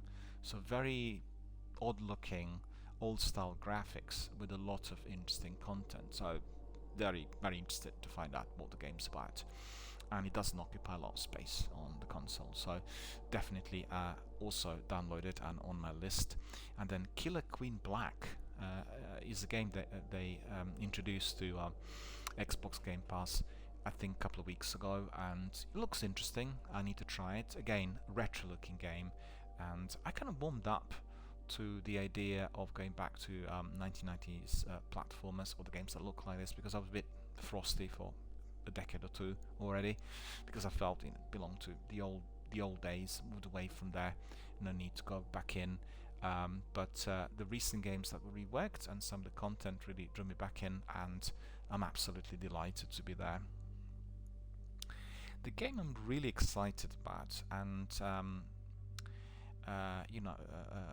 the game that has been talked about a lot, and I've been introduced to it many times, and it really belongs to the kind of a niche gaming of sports online that I do not really entertain generally. The first sports game I played ever online through video gaming was Descenders recently, and the only reason was the game was offered through free play and I was introducing it to my community. And the game in question is, of course, Football Manager, and I watched Developer Diaries recently, and I thought they were incredible. You start out with nothing and you become a football manager, and you run a team, and you need to organize everything within a football club, from the investments through the way people behave, through the players you select, through playing matches and winning victories and all this. So really excited about that. I really want to try it. I've downloaded it, of course, it's already on my system, and it is going to be a challenge. It's going to be a new addition, a new introduction to all that we have here. Then I downloaded one of my Elder Scrolls favorites, and that is Morrowind. Morrowind was one of the first Elder Scrolls that I played on, I think, Windows 97. I think it was Windows 97. And really excited about it. It's been reworked, remastered, increased frame rate. You know it all, I've said it already. All these Bethesda titles have been massively improved, and again we will be looking at it here in conjunction with Fallout 3, which is presently streamed here on the channel, and we have Morrowind as an add-on. The reason for that is it will be part of our Bethmic Festival, Bethesda Microsoft Festival, right? Or Micbeth, Bethmic, Mythbeck, Bethmic, Micbeth. I got it the other way around, remembered. Bless Unleashed I downloaded as well, and we will be celebrating its first year anniversary. I need to look at the dates, and it's possible that we have a look at it later today. Just worried about missing out on some of the loot, because sometimes the deadlines are very tight, like for instance with PUBG, similar to the survival mode that the game has. It's only a few days that they are allowing it to be completing some really heavy going challenges to get the loot, and obviously lots of people are trying to do that at the moment. So Blessed Unleashed is another game I downloaded yesterday, and I've had it fully set up for our streams. We introduced the game on its release. I streamed it here for a few weeks and loved it. I think for anyone who is a fan of Neverwinter, Dungeons and Dragons, and Morrowind, and all the other Elder Scrolls, you love the game. It's just this wonderful and lovable characters, and it creates a beautiful character. It's exactly the same like Daniel de Leroy in Neverwinter and Dungeons and Dragons. So anyone coming in will recognize it straight away, and have quite a lot of people who played these games with me over the years. So she's going to be there waiting for you. And then we have another Bethesda game, which is Prey. Also reworked, remastered, and delivered in a separate enhanced format. Excited about it. Played it also on its release day, or I should say during its release month on 360. And then we have Outer Wilds. Well, you see, Outer Wilds is frequently confused with the Outer Worlds. It just sounds very similar, but they are very different types of games, and very popular. And Outer Wilds has been on this for quite some time, so I definitely want to have a look at it. And Jeff, in fact, reminded me of this. He talked about it in one of his podcasts. When I walk to my dinner every night, I listen to Xbox podcasts, and this is I catch up with all the news and all the other things said. They have about 800 episodes, so if you weren't really listening to their broadcasts over the years, always a good way to catch up is if you go out for a stroll. Generally, they last about 45 minutes, unlike mine, which are a lot lengthier. And very easy to follow and truly inspirational. I love listening to this podcast. They really incite a huge amount of passion and energy for not just video gaming, but any kind of niche area that you're dedicated to, because Jeff and Larry are the most passionate, the most dedicated gamers I've ever come across, and they radiate that degree of energy when you listen to their chit chats, and that is just so formidable. I mean, I've listened to lots of podcasts on all platforms dedicated to different subjects, but they really stand out.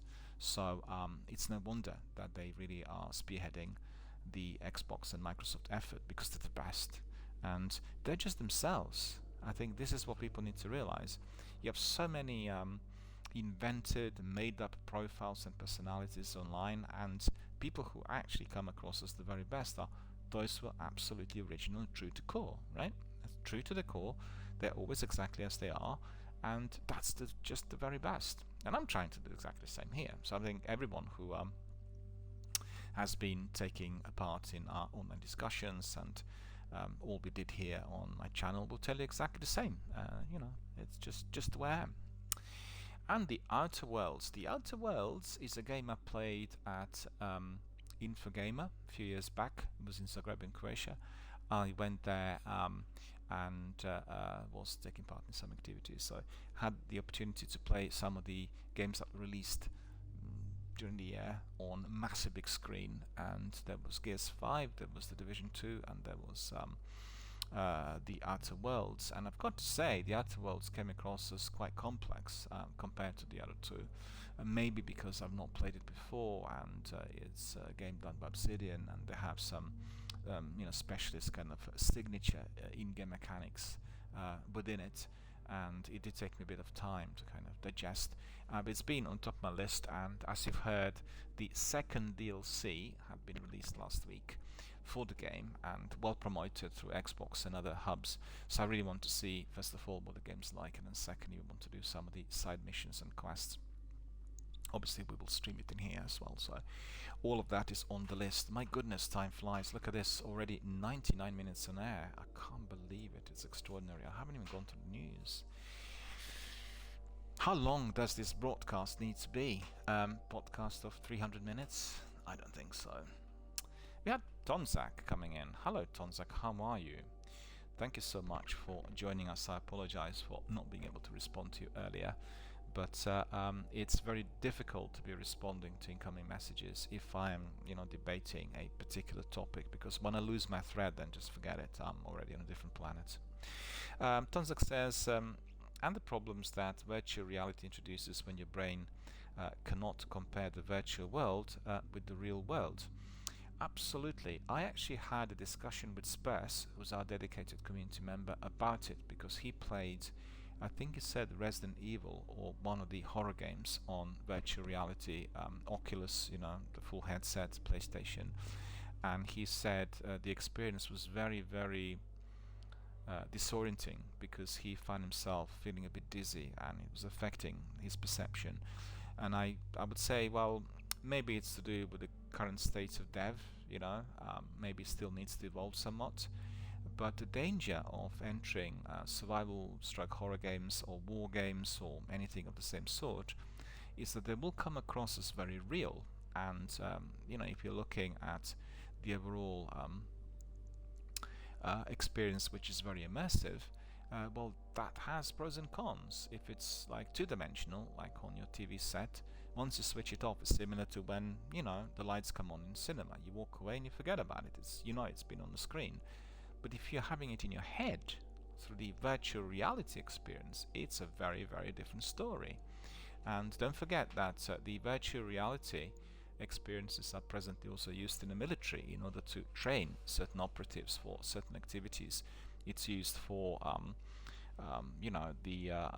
learning when it comes to driving vehicles, flying planes, helicopters, etc. So it has its advantages, but it's sort of target or task specific rather than the environment itself. Going into a death house and sort of trying to clear it from the hostiles is a different story. So I really think that there needs to be a much greater emphasis given to the potential psychological effects. And I really think, Tonzak, if you watched Strange Days, Catherine Bigelow's film with Ralph Fiennes and Juliette Lewis, that film did raise a very serious issue. What happens if our memories and our fantasies get visualized to the degree where they look absolutely real and we use them as a drug? And you know, that's certainly a very good question. And when you watch the film today, which is almost 25 years later, it will still come across as very, very contemporary and very frightening. And I think the idea of virtual reality, where you enter that sort of terrifying world out there, is definitely going to have these kinds of dangers and threats emerging sooner or later. And I also think it will affect certain people. It will not affect everyone, you know, but people who are perhaps more prone to excitement, people who are more emotional, or people who find themselves to be on a threshold when it comes to, you know, being able to cope with certain issues. We know that fantasy world is fundamental in order to process our anxieties, and if we don't have a rich fantasy world, then our anxieties will be, you know, affecting us. Obviously, it is very individual. It's very different from person to person, but similar to what we have, for instance, with dreams and humor, they will provide us with a respite, with a relief from certain types of anxieties which are based on our biological drives. And because all of it is based on, you know, the way our biochemistry works, whether we want to accept it or not. And therefore I think there are certain dangers. And Tonzak also said due to rendering and physics and discrepancies. Absolutely. That's, you know, biochemistry is absolutely part and parcel of this. And to be honest with you, what I did find sometimes, I don't know whether you would agree with me, because I know that you play on your PC and quite a lot, and I find sometimes if I'm doing the games, I'll give an example. I use PS Now services, right? And PS Now has lots of PS3 games on live streams, so you can be streaming these games straight away. And none of these games have been remastered for PS4 usage. So it means that we are streaming through the servers a game that's been created for the FPS rate and, you know, the everything that the older gen console will have to the next gen one. And I find generally if there is a problem with frame rate, or if there's a degree of lag in there which you can see, it is affecting my brain. I mean, I'm not having photosensitive epilepsy or anything like this, but I do find that it has an effect, right? Because it's flickering lights and they're delayed, they're not performing as well as they should. Hence the input of the Microsoft team. They always talk about that, and I agree with that. I think they probably discovered that doing it in a way which is perhaps not appropriate to the current console we're using will have these types of neurological optical effects, and I think it does need to be researched somewhat. I did spot that for myself, that sometimes certain bright colors and lights and illumination can affect me, particularly if they're not being streamed through the present day and age console. And if I'm streaming the older game through the latest console, then these things keep appearing. So, you know, definitely something that needs to be seriously considered. And Tonzak also said hello, and biggest culprit is depth of field. Depth of field for virtual reality, yeah, of course, because you will find yourself, you know, fully immersed. You will be there. You'll look left to right, and you will see that you're in it. But I just think that virtual reality as it stands today is still not as advanced. You know, I think the dangers will be much greater when it becomes. The dangers at the moment are about the tech affecting you, because the tech's not as advanced, if you know what I mean. It will cause you dizziness, or you find yourself a bit hazy, or you find you may be a bit headachy, or you go out and look around and the eye is not adjusting to the colors and the light properly. That's separate from having psychological effects which are detrimental. You know, it's two different things, and that is what I had in mind, because I know that I mean, you know, as a person who's a very senior mental health professional, we used to run tests where people with severe psychiatric problems would watch different types of films, and we were investigating and analyzing how, for instance, watching brutal films with violence and horror and gore would affect somebody who has that component within the fantasy world. And the results, were really surprising. You would find that the vast majority of people who had severe psychological problems and who had certain elements of violence in the fantasies were able to detach immediately from what they saw on the screen. It's sort of a bit unpredictable. It's not something we expected. But to be able to detach from your own fantasy, which is ingrained within your own psychological makeup, i.e. the way it represents something about you, is a lot more difficult. Do you see what I mean? It's I just think that such subjects require very, very detailed empirical data, so we'll be able to say exactly, that's the way it is, rather than making assumptions, because making assumptions in human psychology is extremely dangerous. It's just absolutely deadly. It's something that should never ever happen. Our friend Tyler's here. Hello Tyler, how are you doing? Good to see you. Thank you for joining us. And Tyler's saying, how's life treating you today? Good, sir. Well, the life's treating me very well, and I can tell you, Tyler, I had one of the happiest days of my life on Saturday when I received my COVID jab. I was invited to our local vaccination center. This was arranged 2 weeks in advance, and I received it. Incidentally, I received it on the International Happiness Day. So it was like a double whammy, me feeling elated because I received my COVID jab, as well as doing it and receiving it on the International Happiness Day. So you just can't get better than that. So I'm feeling good. And today we have really very, very nice weather in my local area, North London suburbs, beautiful spring day. And as I wrap up with my podcast in a little while, I'll go and have a lovely takeaway lasagna, from my favorite place. And I've not been to my local restaurant at all for anything for more than 12 months because of the lockdown that we have in Britain. So I said to the chef in there on the night before, I dreamt of his lasagna and therefore decided to come in. It must be the effects of vaccine, because I knew once you receive the vaccine you will feel I wouldn't say liberated or anything like this, but the memories which otherwise are suppressed, i.e. absolutely everything that I should not be doing, could also pop up, and it was that sort of thing. So when I've eaten it, after I've eaten it, I went back and said to him, it was even better than in the dream I had last night. So it's funny. And he said, come back, and I'm coming back today. I went there yesterday and coming back today. He will be delighted. He really missed me, so I really missed you. You are our best customer, because I eat there every day otherwise. And I've not been there even once in 13 months. Can you imagine this? It's ridiculous. Because I go to the neighboring town, I walk 4 miles each way, to keep up with fitness and not because of the quarantine and all the time spent indoors. And you will know, I'm not sure, Tyler, whether you're in the US, because in Britain we had a strain of virus which is very, very highly contagious, and if you live in a city you really can't be careful enough. You've got to be absolutely away from people and fully isolated, otherwise you can get it with ease. In fact, yesterday my heart sank. I went through our local park and they erected a monument to it's basically to the people who died due to COVID, and somebody who lived in our neighborhood, our neighbor, she was about 46, I think, and she was taken away last year by COVID.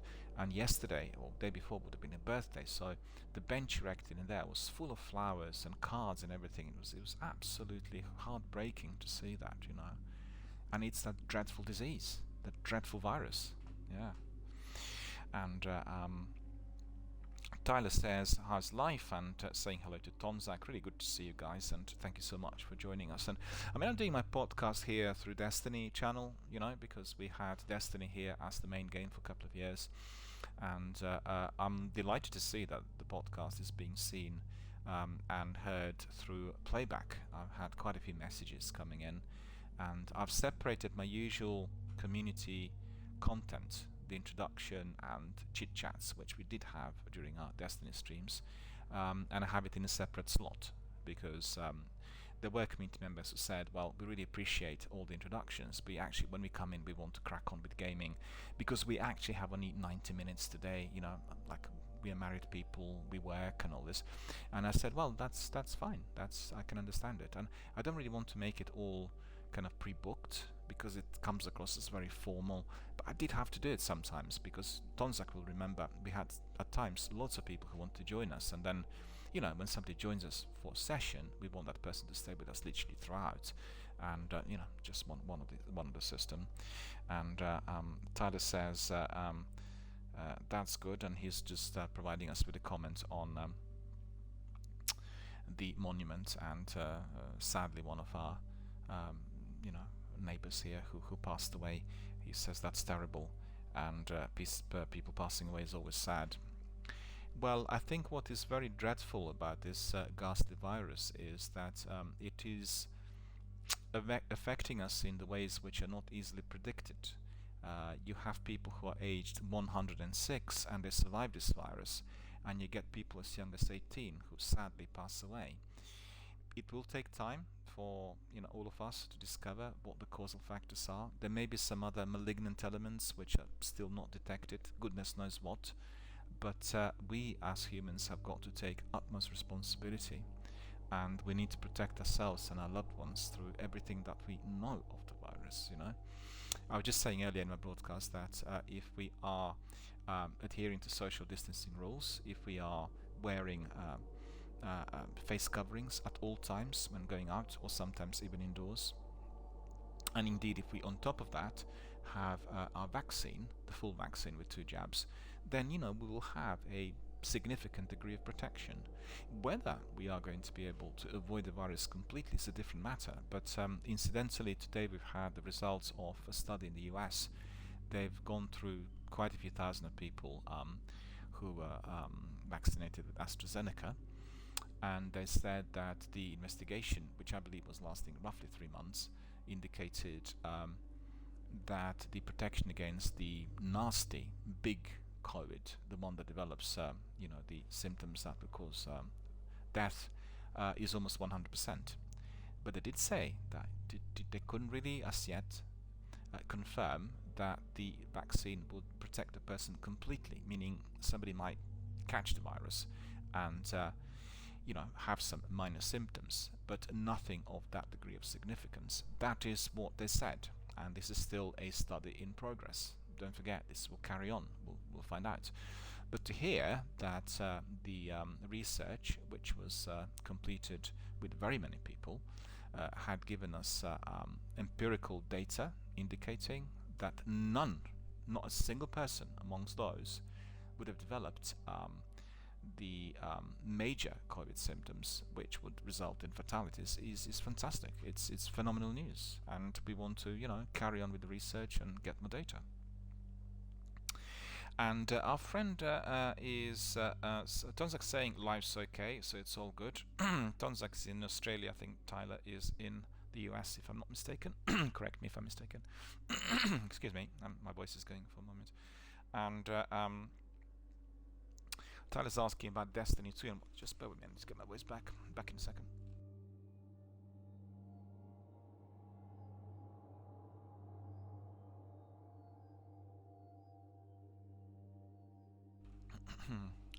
Tyler's asking about what I'll be doing in Destiny 2 next. Well, to be honest with you, it's been a bit difficult to fit everything in view of the recent structure that I have in my channel, because I want to be introducing lots of games that are coming to us on PlayStation and Xbox live streaming services, because this is the future. You know, this is the future of the industry, and I've just gone away from streaming Destiny every single day, by Destiny 1 and 2 for more than 2 years, to a channel that is dedicated to a selection of games that are seen as the main ones. They include Destiny, they include Warzone, Apex and The Division. They've really occupied a lot of space in here during the last few years. To a channel that also throws in other interesting inclusions. So I've been running a section called DRBMiller Introducing, where I've been introducing lots of indie games, and then gone back to golden oldies, like for instance Bethesda and Microsoft Festival, where I'm streaming Fallout 3. So with this game, Destiny 2, I've been somewhat unhappy with the recent developments. and particularly unhappy with a mixed bag of content, because on one hand we lost the entire selection of activities. They've been all vaulted. You know, the planets have gone, and I thought that with the inclusion of Cosmodrome, Moon, and a few other bits and pieces, we were to be getting a more integrated, story-driven approach. But what happened was, as you can see here, I have Warlock and Hunter, and I was keeping the other two characters unchecked up to a point where we would reach the new stage of Destiny development, because I wanted to try the new structure on the new character, right? And what happened was, I've gone in there with Hunter. We went for the original missions with Cosmodrome, the way the game opens today, right? And it was very confusing, because first of all, there was no Red War, so we weren't fighting any battles. Secondly, we've gone to the new tower, and we knew nothing of what happened to the old one. And then we went to Shohan, who kept telling us about a few more activities that we are going to be doing with Cade, when in fact Cade died. He was no longer alive. So it just seemed really, really disjointed and really kind of weird. Then I went to Gambit. The Gambit had been completely reworked. No longer is it the best out of 3. You're just playing a single one-off match. There's no Prime Gambit or the basic one. It just, 75% of the content was gone. Then I went to the Crucible. The Crucible was the usual same grindy death matches, but I felt also that the speeds in there were tweaked somewhat. So it didn't seem to work too well for me. I'm on really fairly poor quality internet in here. Then what was the other one we tried? Some of the other activities in the game as well. The new element, the event-based activities, Guardian games or Able Advantage. It's just all very repetitive and lengthy grinds, fairly hard to complete, taking up a lot of time. And then what you got eventually was kind of not particularly useful. I mean, you imagine if you're doing one of the events with her, that what you got eventually would be a weapon or armor tied into a particular, major boss or difficult activity, and that wasn't really happening at all. So that itself was not particularly pleasing. The other major reason as to why I wasn't really streaming Destiny 2 as much was the overall departure of many of our community members from everyday activities. So I did have messages, I will not name our veterans, from at least a dozen, who said no longer do we play Destiny 2 every day, because we're not really happy with not that much with the vaulting, but more to do with what we acquired through the seasons last year. They felt the seasons were really slim and definitely not providing anything novel. It was just very repetitive, doing the Iron Banner yet again, and grinding some of the other stuff in the Crucible, and Shax giving you a few bounties, and that's trouble, because the live service games are dependent on new content, and it's all well and fine to be revisiting Guardian games if you were otherwise doing something new, and they'll have to invent new campaign missions, new characters, new activities, new bits of the story. I think Bungie are lagging on that front. I really do. They are excelling with the community-based content, but they're lagging on the story-based driven section of the game. And even going back to Fallout 3 the other day and streaming the whole week, you could really tell that the story-driven game like that, delivered in a non-linear format, you will be always interested in going back, because quite frankly you have 3 guaranteed replayabilities. You have 3 different types of character that you can be obviously playing: polite, sarcastic, and arrogant.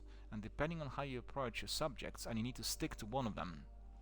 So it's similar to what you have in Mass Effect. If you want to be, having a certain kind of outcome, you need to stick to that one throughout the whole game. You will get different types of resolutions and situations, and Destiny is lacking that, I'm afraid. And I never fed up with fighting sequences. I find them to be very good, but I don't know whether you guys would agree with me. I don't really enjoy the PvP in Destiny. I think PvP in Destiny is its greatest weakness.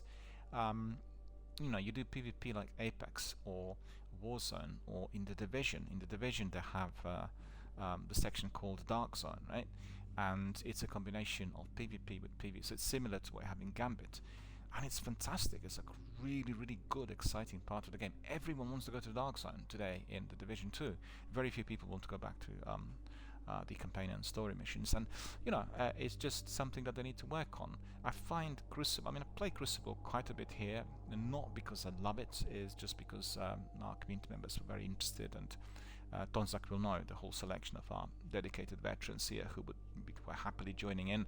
Sekapupu being probably the one who really enjoyed Crucible with the his weapons and all else that he acquired, because the idea, what Sekapupu does is he usually does lengthy grind in order to get a particular weapon, and then he wants to use the weapon in the Crucible, right, to kind of master it, which is a great approach. I just find that the Crucible has very tight, very short death matches, and they're not really based on skill. They're based on the overall speed that somebody will have as they're using their controller. Don't forget, Destiny 2 as yet is not cross-platform, so you're playing with people who are on your own platform. In this instance would be, for myself, either on any PC or Xbox or PlayStation. And also it's dependent very much on the internet speed that you have, because if you are, for instance, going to deathmatch and you have internet upload of 1, like myself, which is a standard upload in Britain, and I'm playing against a Swede or a Dane with the upload of 1000, I've got nothing to do in there. They will see me 2 seconds before I see them. My hits will be 2 seconds late, and it's just a non-starter. But generally it's the concept of death matches.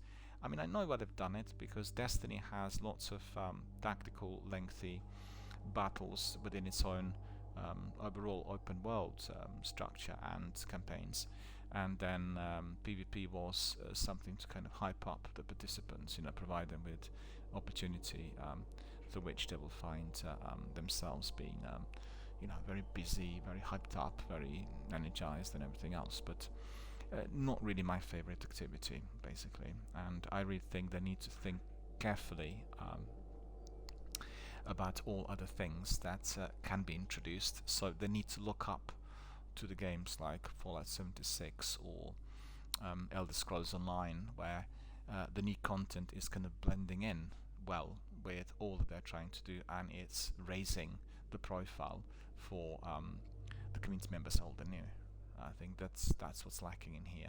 Destiny still has the need for community members to get together in order to complete certain tasks. In fact, in Beyond Light, I've not been able to finish one of the main bosses, because it's an activity that requires a three-man team, and it's 3 separate platforms. You're attacking him both with stasis and with weapons, and if you're doing it by yourself, it's insanely difficult. And they've done it like this, obviously with that reason in mind. And I think pros and cons, right?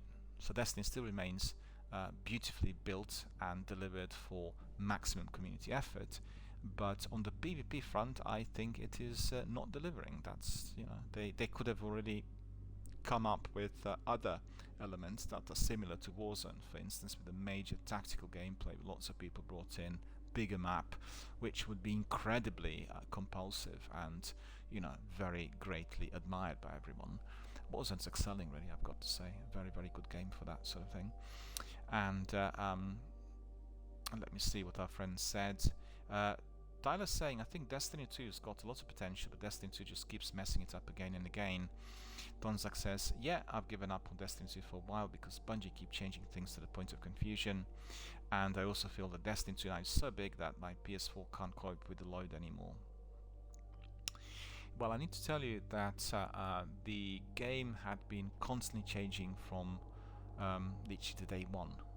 And if you look at Destiny the way it was, Destiny 2 on its release and compared to today, it's just a completely different game. But the difficulty there is, you see, they have serious issues attached to their bandwidth and the servers. They can't really fit in as much content because of the volume. They feel that the game will not be performing well enough anymore if everything was kept fully up there live online. Whether it is to do with the cost as well is another matter, because live services games are incredibly expensive to run. They require unbelievable number of people doing the daily hourly maintenance, and that is a serious problem, as well as the volume of the content, because the content is there and it's massive, and it's the same story every single day. And they're trying their very best, and they did say that the vaulting was a temporary measure. It's not something that's been applied for on the permanent basis. But the difficulty in trying to make a game that is both cohesive and being created at the same time is what we're experiencing. It's the first experiment of its kind. Nobody else tried it. They were the leader in this open world through live services, and we need to see how this is going to be progressing. We've got to be patient. I will play Destiny frequently. I'll do sometimes just maybe half an hour here and there, maybe 45 minutes to warm up, to remind myself what Destiny is about. And it's amazing, isn't it? Tonzak said about that content, because you will get people like Sekapupu, and he knows everything. Or Captain Jack, he will tell you everything.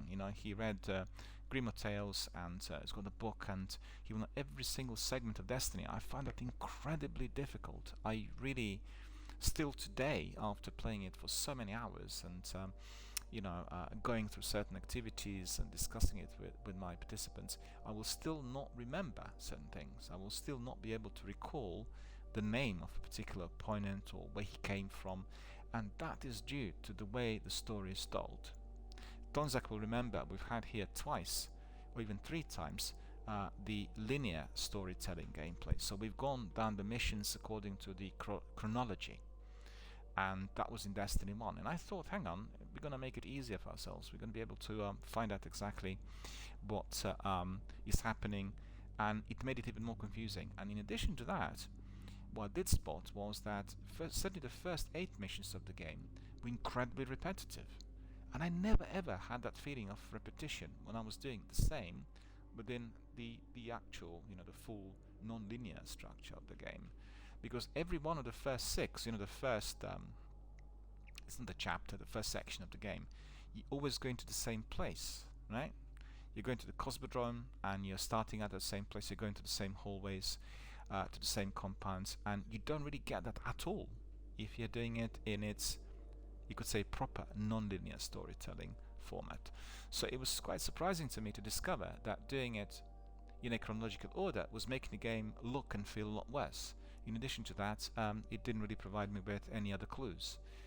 Weird, isn't it? But I think it's down to the storytelling. If you think of Mass Effect or Fallout or Elder Scrolls, you're constantly building the knowledge. You have the thread that is given in there.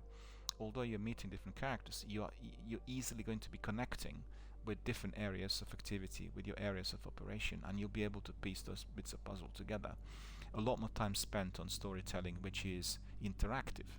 NPCs keep telling you about it. In Destiny, you do not get a lot from Ghost, and you need to be reading all the information from elsewhere, and that itself is hard to fathom for myself in the long term. I think these games are interactive experiences, and you need to have like a guide. What they've done in Assassin's Creed, you have a guide who's telling you all about the history of that world. I mean, they've done it so well that history of Egypt and history of Greece in those games is now being used as interactive tools within the educational systems. So people actually play Assassin's Creed Origins and Odyssey, and the sections which are like a guide to history, they've even worked more on these in order to to be used as educational tools, and that's phenomenal. But that's the way to do it, because if you're interested, you will be able to learn about it. And I think they'll do the same thing in Valhalla. I'm not sure whether it's already accessible, but almost certainly the same model will be used for in History of England. And Tyler says, I still play it because season 15 there's going to be a lot of updates to improve the game in general. And Tonzak says, yes, that's right. And Tyler's asking, just want to say, Bungie, together with Microsoft, Obsidian, and all the other studios, is facing a huge difficulty with the pandemic. They're not working from their offices, I don't know whether you've seen Bungie offices. This is a massive, massive big building with loads of different departments and high tech, and you just walk from one part of the building to another and you can really work on different parts of the game. Everything is being closely linked and monitored. They can't do this, if they work from home. And the reason for that repetition last year and non-delivery of certain services or things which were promised throughout the period of 12 months is all down to the pandemic. We all understand this. It's plain logic. But I think they've set themselves up for a much more ambitious task. They want to prove to the world and to the community that irrespective of the lockdown, they will be able to do this, rework the game, add the new content, do all of the kinds of things. I think that's wrong. And that's overly ambitious, because you are restricted by what we're experiencing all today, and therefore there's only that much you can be doing. And I think that itself is not paying off. I think people are setting themselves up for much higher expectation on the content when in fact Bungie should have gone public by simply indicating that they can't do it due to the lockdown. And that's just the reality of it. They'll provide some extra content, but doing everything at once, reworking the game, promising new content, and doing everything else at the same time is just simply not going to work. And it hasn't worked. And that is the reason as to why lots of veterans are not doing the game every day. And like I said, the next season will be bringing us some new content and some new things, but we'll need to see what happens with the DLC once it's released in September or November, or whenever the date is. And I really liked the Beyond Light expansion. I thought it provided us with the biggest map with lots of activities. It was blending in well with the new section of the story, and I think we have to approach it as a work in progress. I personally will play Destiny 2 a lot once the story section blends in better. I think at the moment it's fractured due to the current works, but once we get everything within one universe, Destiny 1 with all of its maps and expansions together with everything else, but it will take a few years, it's probably not going to be done before 2024-25 if they carry on with these restrictions.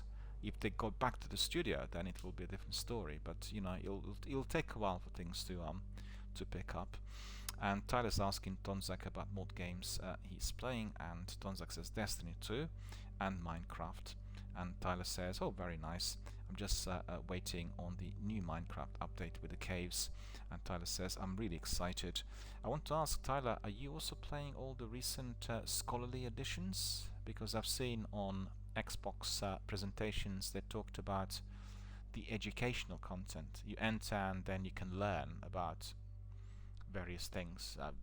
I'm not playing Minecraft, so I'm not sure really what the educational content is, but it looked very good. It looked perfectly embedded within the structure of the game, so wondering whether you tried it as well, and also if you did, you can tell us a bit how you found it. And Tyler says, I'm just waiting on the new Minecraft update with the caves, and I'm really excited. Tyler says, me and my friends are going to buy a realm for us to play on. And Tonzak says, yes, I can't wait for the 1.17 update. And on second thought, I think I can. Don't want my word to get corrupted. I might have to just start a new world when 1.17 comes out. And Tyler says, that would be not particularly good if it corrupts your world. How long have you had that world? And Tonzak says, probably about a year so far. And Tyler says, without asking if I could, I don't follow your thread.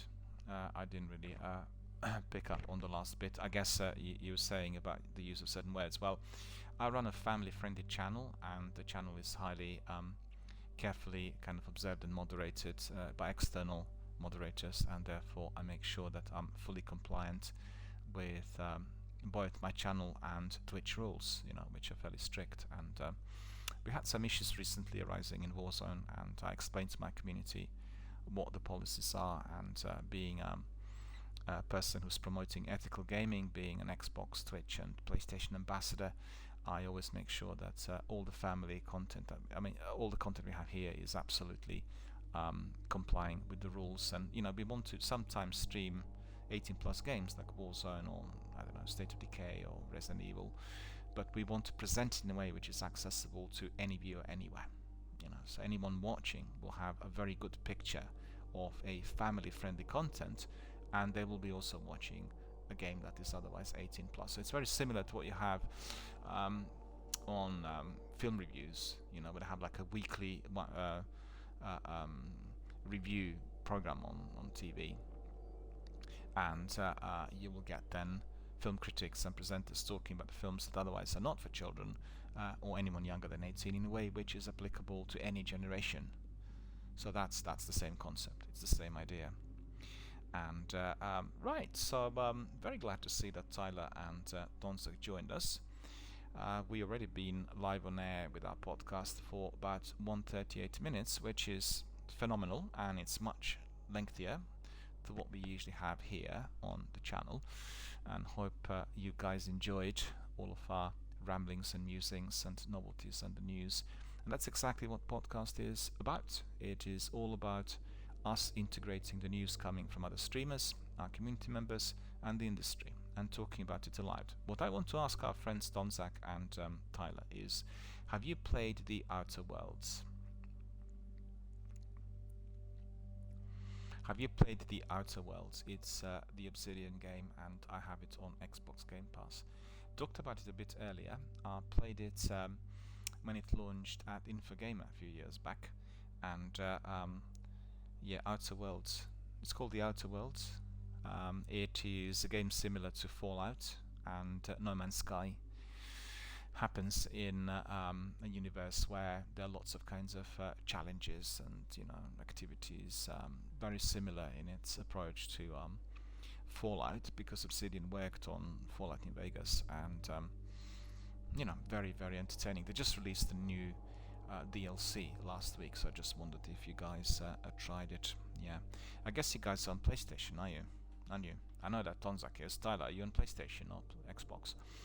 I have quite a few people who are also on both consoles in here, and I just really wanting to find out what our members are presently doing, and also Xbox Game Pass is the biggest thing in industry. It's very, very vibrant, energetic, and thriving, and so many new titles are being added every single week. And we had like 28 titles coming from Bethesda the other week, then 12 titles added by Square Enix, then 10 titles from another developer. So just like really absolutely mind-blowing number of new games that we can all access immediately. And my channel is going to be very tied up to the latest advances, which is live streaming services, the games offered immediately, like the ones I mentioned earlier, Empire of Sin and all the other ones. And it's just incredible. Never ever has there been a better time for people to try out different games, and I think the experiences are quite overwhelming. But in fact, I want to say something to our friends Tyler and Donzak, and I was to talk about it earlier, but we kind of digressed somewhat.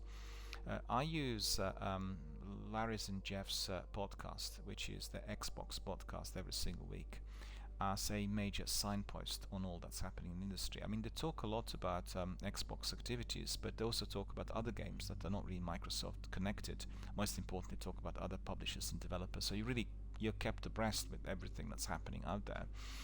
And Jeff, that's Jeff Rubinstein from Xbox, right?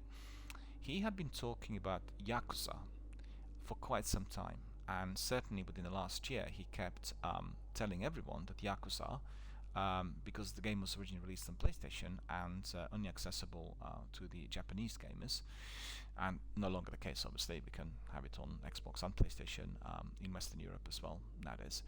But he said this is a game that everyone who likes RPGs really needs to explore and needs to get in, because on one hand it is blending in with a television series, episodic type of content that's delivered on the regular basis, and a massive big open world, like massive big open world with huge number of characters and activities together, blending in perfectly with the RPG side of things, as well as fighting and special skills and challenges, collectibles, and all sorts. And I played Yakuza Like a Dragon a little while back. It was offered on free play and it looked very good, but I really decided now to go back and start from the very beginning, particularly in view of the fact that Xbox did release recently, during the last couple of months, Yakuza Trilogy Remastered. So the trilogy is not 1, 2 and 3, it's 3, 4 and 5, and the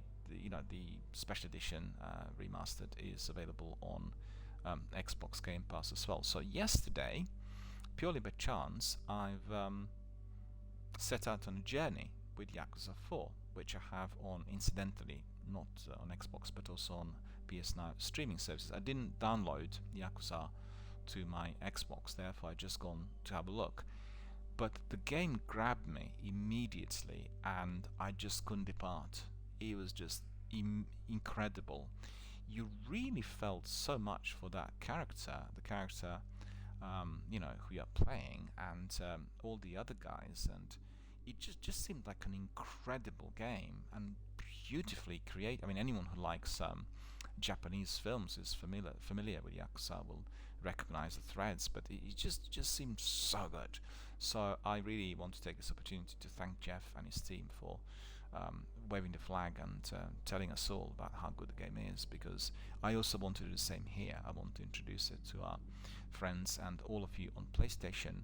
You need to subscribe to PS Now services and just play 4 and 5 instantly accessible out there. On Xbox we are getting other installments, and I think they're partners with the developer, therefore we are getting all the other games together with the original trilogy, which now has been remastered, but really good. You know, it's a bit like when you have your new archaeological discovery, when you hear about something for the first time. I really love that. I really love the idea that you will get that degree of energy and inspiration from somebody's recommendation. And remember, years back, people used to say, well, the tech's going to take over, you will not need any more presenters and critics, but it's not the case. Personalized views, personalized recommendations, they really count. And I've got to tell you, every one of the games that Jeff and Larry recommended are terrific. And this is what's great, because some of the games are not topping it on the Microsoft list. They're not really even a part of some of the schemes in there, but they play the games and they really love them. So they'll talk about the game that's been introduced on Xbox Game Pass, and they'll connect it to maybe half dozen games they played over the years on other platforms, also connected to either the genre or the developer. And that's great. So I really use the lads for these recommendations, and there's nothing better than being able to discover a title which is as captivating as Yakuza is. And the game's not translated, so you get subtitles and no dubbing, and that just tells you that. I'm not sure about the remastered, whether they dubbed it or not. I'll have a look, but I just want to have a look. It was just a taster, and then I couldn't leave it. It just seemed very engrossing. And so what I'll have to do is I'll need to download Remaster Trilogy to my Xbox and then start from the beginning. But that's a story for another day. So remember, Yakuza Trilogy Remastered on Xbox Game Pass, highly recommended. Or if you are on PS Now services, you can just access 4 and 5 instantly. You stream them immediately. Just click on stream and they play on your setup straight away. And Tyler and Tonzak said, no, we've not played the Outer Worlds. Well, I can recommend the game. So I played it a bit, and I've just downloaded it yesterday. I've got all of that set up now on my system, and we'll stream here. And I just want to say to Tyler and Tonzak, you guys are in a different time zone to me. So if you can't really catch up with my schedule, then you can always hit it up on initially Twitch and then later on YouTube and watch some of the stuff on playback. And I'm really surprised with how many people watching my podcast on playback. It's been a huge success, and I guess just absolutely delighted to see that people are watching it on playback on different platforms, and really top notch. And I've only been doing it now for, longer than a week? I think. Is it 2 weeks? Is it 1 week or 2 weeks? Oh, time flies, and I'm lost in time really with the quarantine and everything.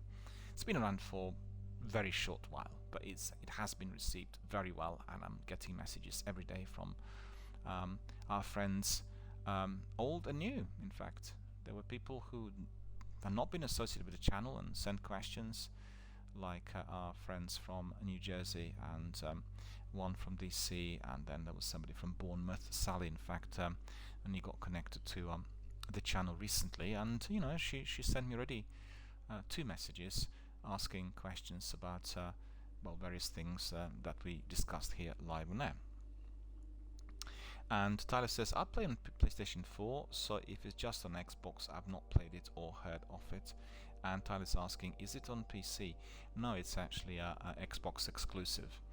It is on a PC if you are subscribed to Ultimate services. With the Ultimate, you will get access to Xbox Game Pass, and then you have it, not all games, but the vast majority will have also a PC downloadable button. So what you can do is, depending on your preference, you can play it on your Xbox, or you can just download to your PC.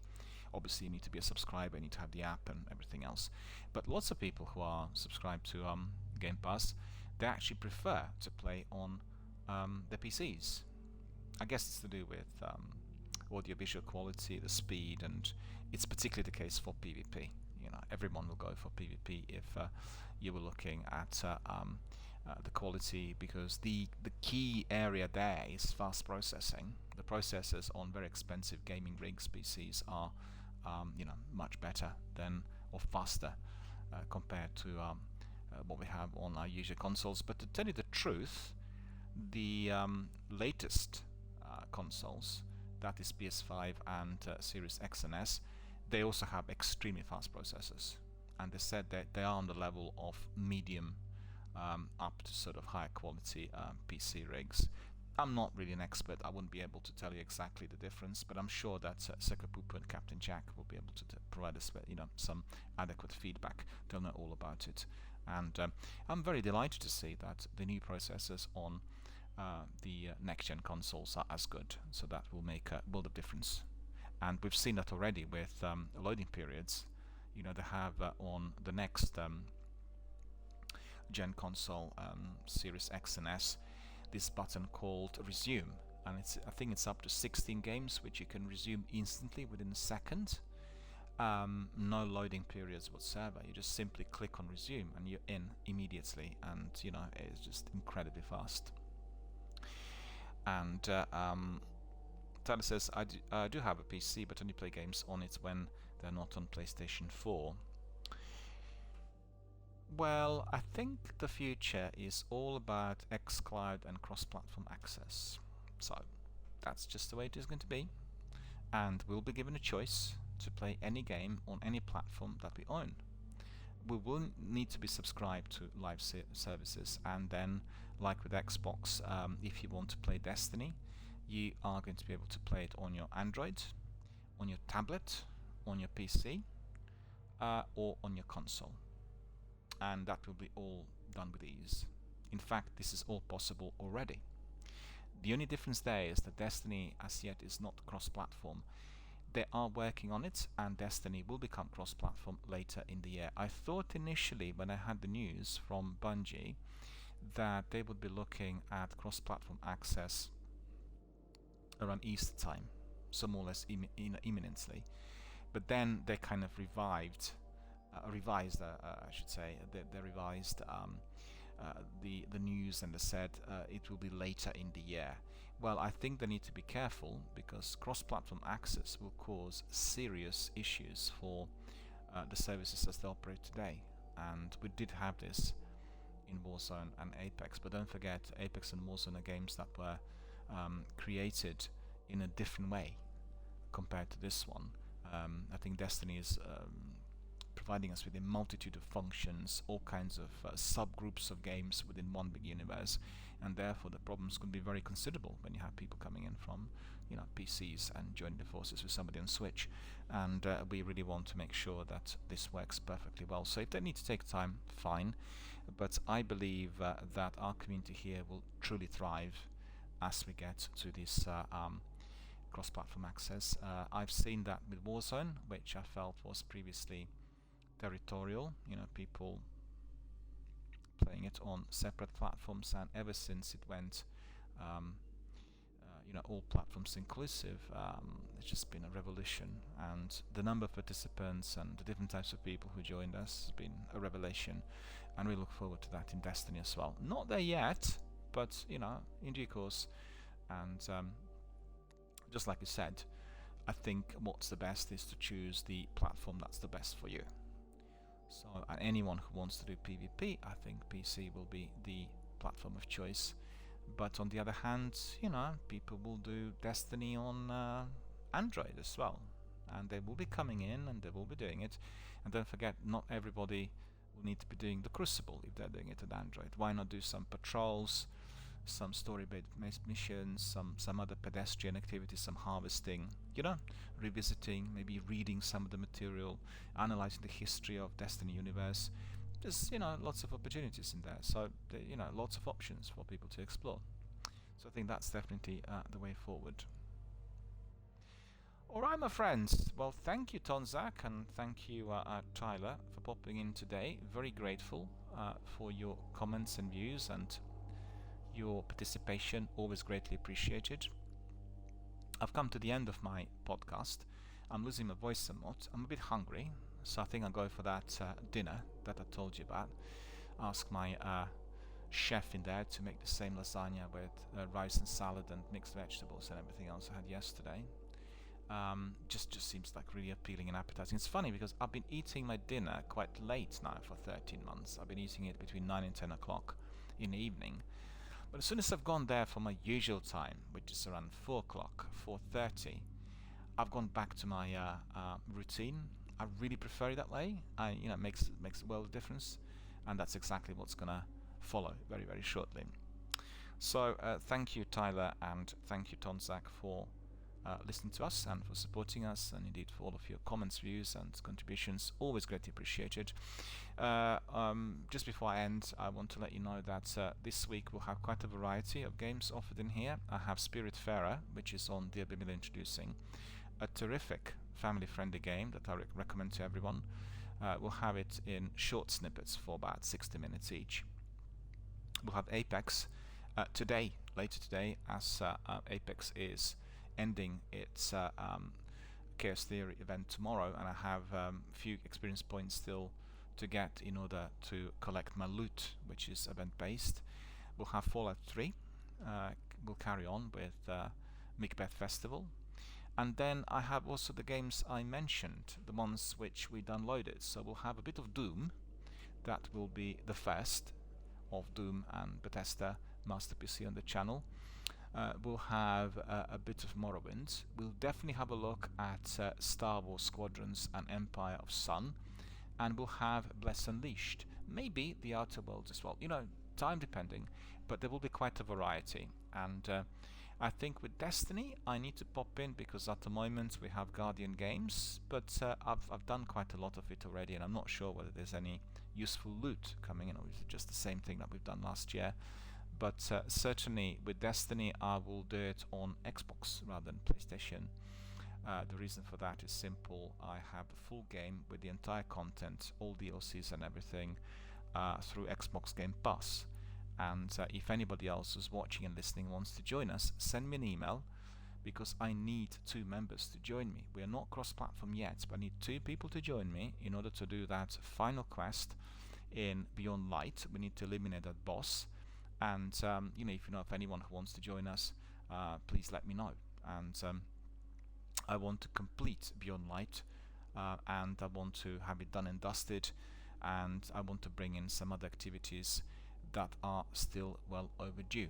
Somebody emailed me yesterday saying, oh, you need to do a lot of grinding because your levels in here, he looked at the score, the 1202 and 1203 are not really high up, well, the fact is I've not been really grinding anything which was seasonal of late, but we'll try to squeeze this in as well. And I think Tonzak will also like some of the Destiny 1 to come back, right? Destiny 1 return in here at some point, and we could bring in the old gang and do a bit more. It's just that, you know, lots of titles released, and really when I compare the way things are today in March of 2021, let's say December of 2019, you know, the streamers business has changed considerably, and the number of titles accessible and all we have offered is just exponentially risen. I mean, you guys probably heard me say that. In January of 2020, we had roughly 2.5 billion people doing video games every day. 2.5 billion, and it's exponentially gone to 4 billion, so 1.5 billion up within 1 year. And that's just absolutely gobsmacking. I can't believe that so many people are engaged. But the reason for that is the games are no longer games. You know, games like Destiny, Warzone, The Division, Elder Scrolls, they became social networks. People meet up every single day to get together, to share the views, to connect with others. And that's the basic principle, the value, the core reason as to why people come in every day. And I have to say, I had this with Destiny for several years, and recently, during the last 6 months, I had this with Warzone. We had the same gang coming in every single day in order to join forces, to chat, to share the views, to play the game, and do everything else online. It was incredible. In fact, the boundary between doing it live online and broadcasting was even blurred somewhat, which I didn't really appreciate. But that's because everyone felt so comfortable. You know, people just loved it. They felt so much at home. They all kind of waited for that 5 p.m., 4 p.m. every single day just to join forces, and that's the future. And Tyler says, thank you, no problem. And Tonzak said, great listening in. And Tyler says, nice chatting with you both and glad to be on your broadcast. Wonderful. I mean, I'm so glad that you, you know, popped in and said hello and joined us and come back again. And I stream every day, and the streams are fairly regular, as Tonzak could tell you. And, you know, we enjoy having community members live on air, old and new, at any time, and it's all about connectivity and communication. I mean, my channel has been like a social network, and you know, we connected many people worldwide. And in Warzone sessions recently, we talked about the fact that every single squad was a fully international one. One person in Sweden, the other in Germany, the third one in England, the fourth one in Portugal. Or we had a person from North Macedonia, we had a person from Austria, we had a person from Denmark, another person from Netherlands, we had people from Iran, from Morocco, from Algiers, you know, from Italy. The list just goes on, and you know, it's wonderful to see that our world of video gamers, social networkers, streamers, is a truly international one. We are all united. We all like discussing, chatting, talking, sharing, and connecting our thoughts really with everyone worldwide every single day. Right, boys, thank you so much for listening. Thank you to all of our community members for your unconditional support. Thanks to everyone who took time to write all the messages I received. I mean, no doubt there'll be more messages coming in overnight in view of all we said today. It's been lots of content. Hope you enjoyed it. Hope you come back and indeed connect with us live online. It's all about doing it live online, being interactive, and you know, being in sort of full contact with us all. And then we'll carry on with our podcast tomorrow. And I will have my dinner now. I'll just go out and you know, get it, and then after that we'll be looking at Apex. We'll have a few matches of Apex. I need to grind, I need to get that loot. I've gone down the route of doing seasonal content in Apex. I was not doing this last year, which I regret, and the game's been massively improved. It's very enjoyable, very highly entertaining. I don't know if you're trying it, Tonzak, but you can come in sometime as well. Apex is fully cross-platform, so anyone can come in from PlayStation, Xbox or PC at any time, and really tactical and thoroughly enjoyable. A PvP game, of course. So I will be collecting my loot and trying to really capitalize on it before the end of the day tomorrow, because I think, if I'm not mistaken, the Chaos Theory event is ending tomorrow at some point, so I really need to speed up, because otherwise some of the loot will not be claimed, and the loot's very good. I mean, really some skins that look massive, and otherwise, unless we claim it through in-game activity, the only other alternative is to purchase through microtransactions. So, thank you for watching, guys. Thank you for supporting the channel. That's all for today. See you all tomorrow, and come back for more with Apex and Fallout 3 later today. I wish you all a very, very good afternoon. Stay healthy, safe and well, and take care.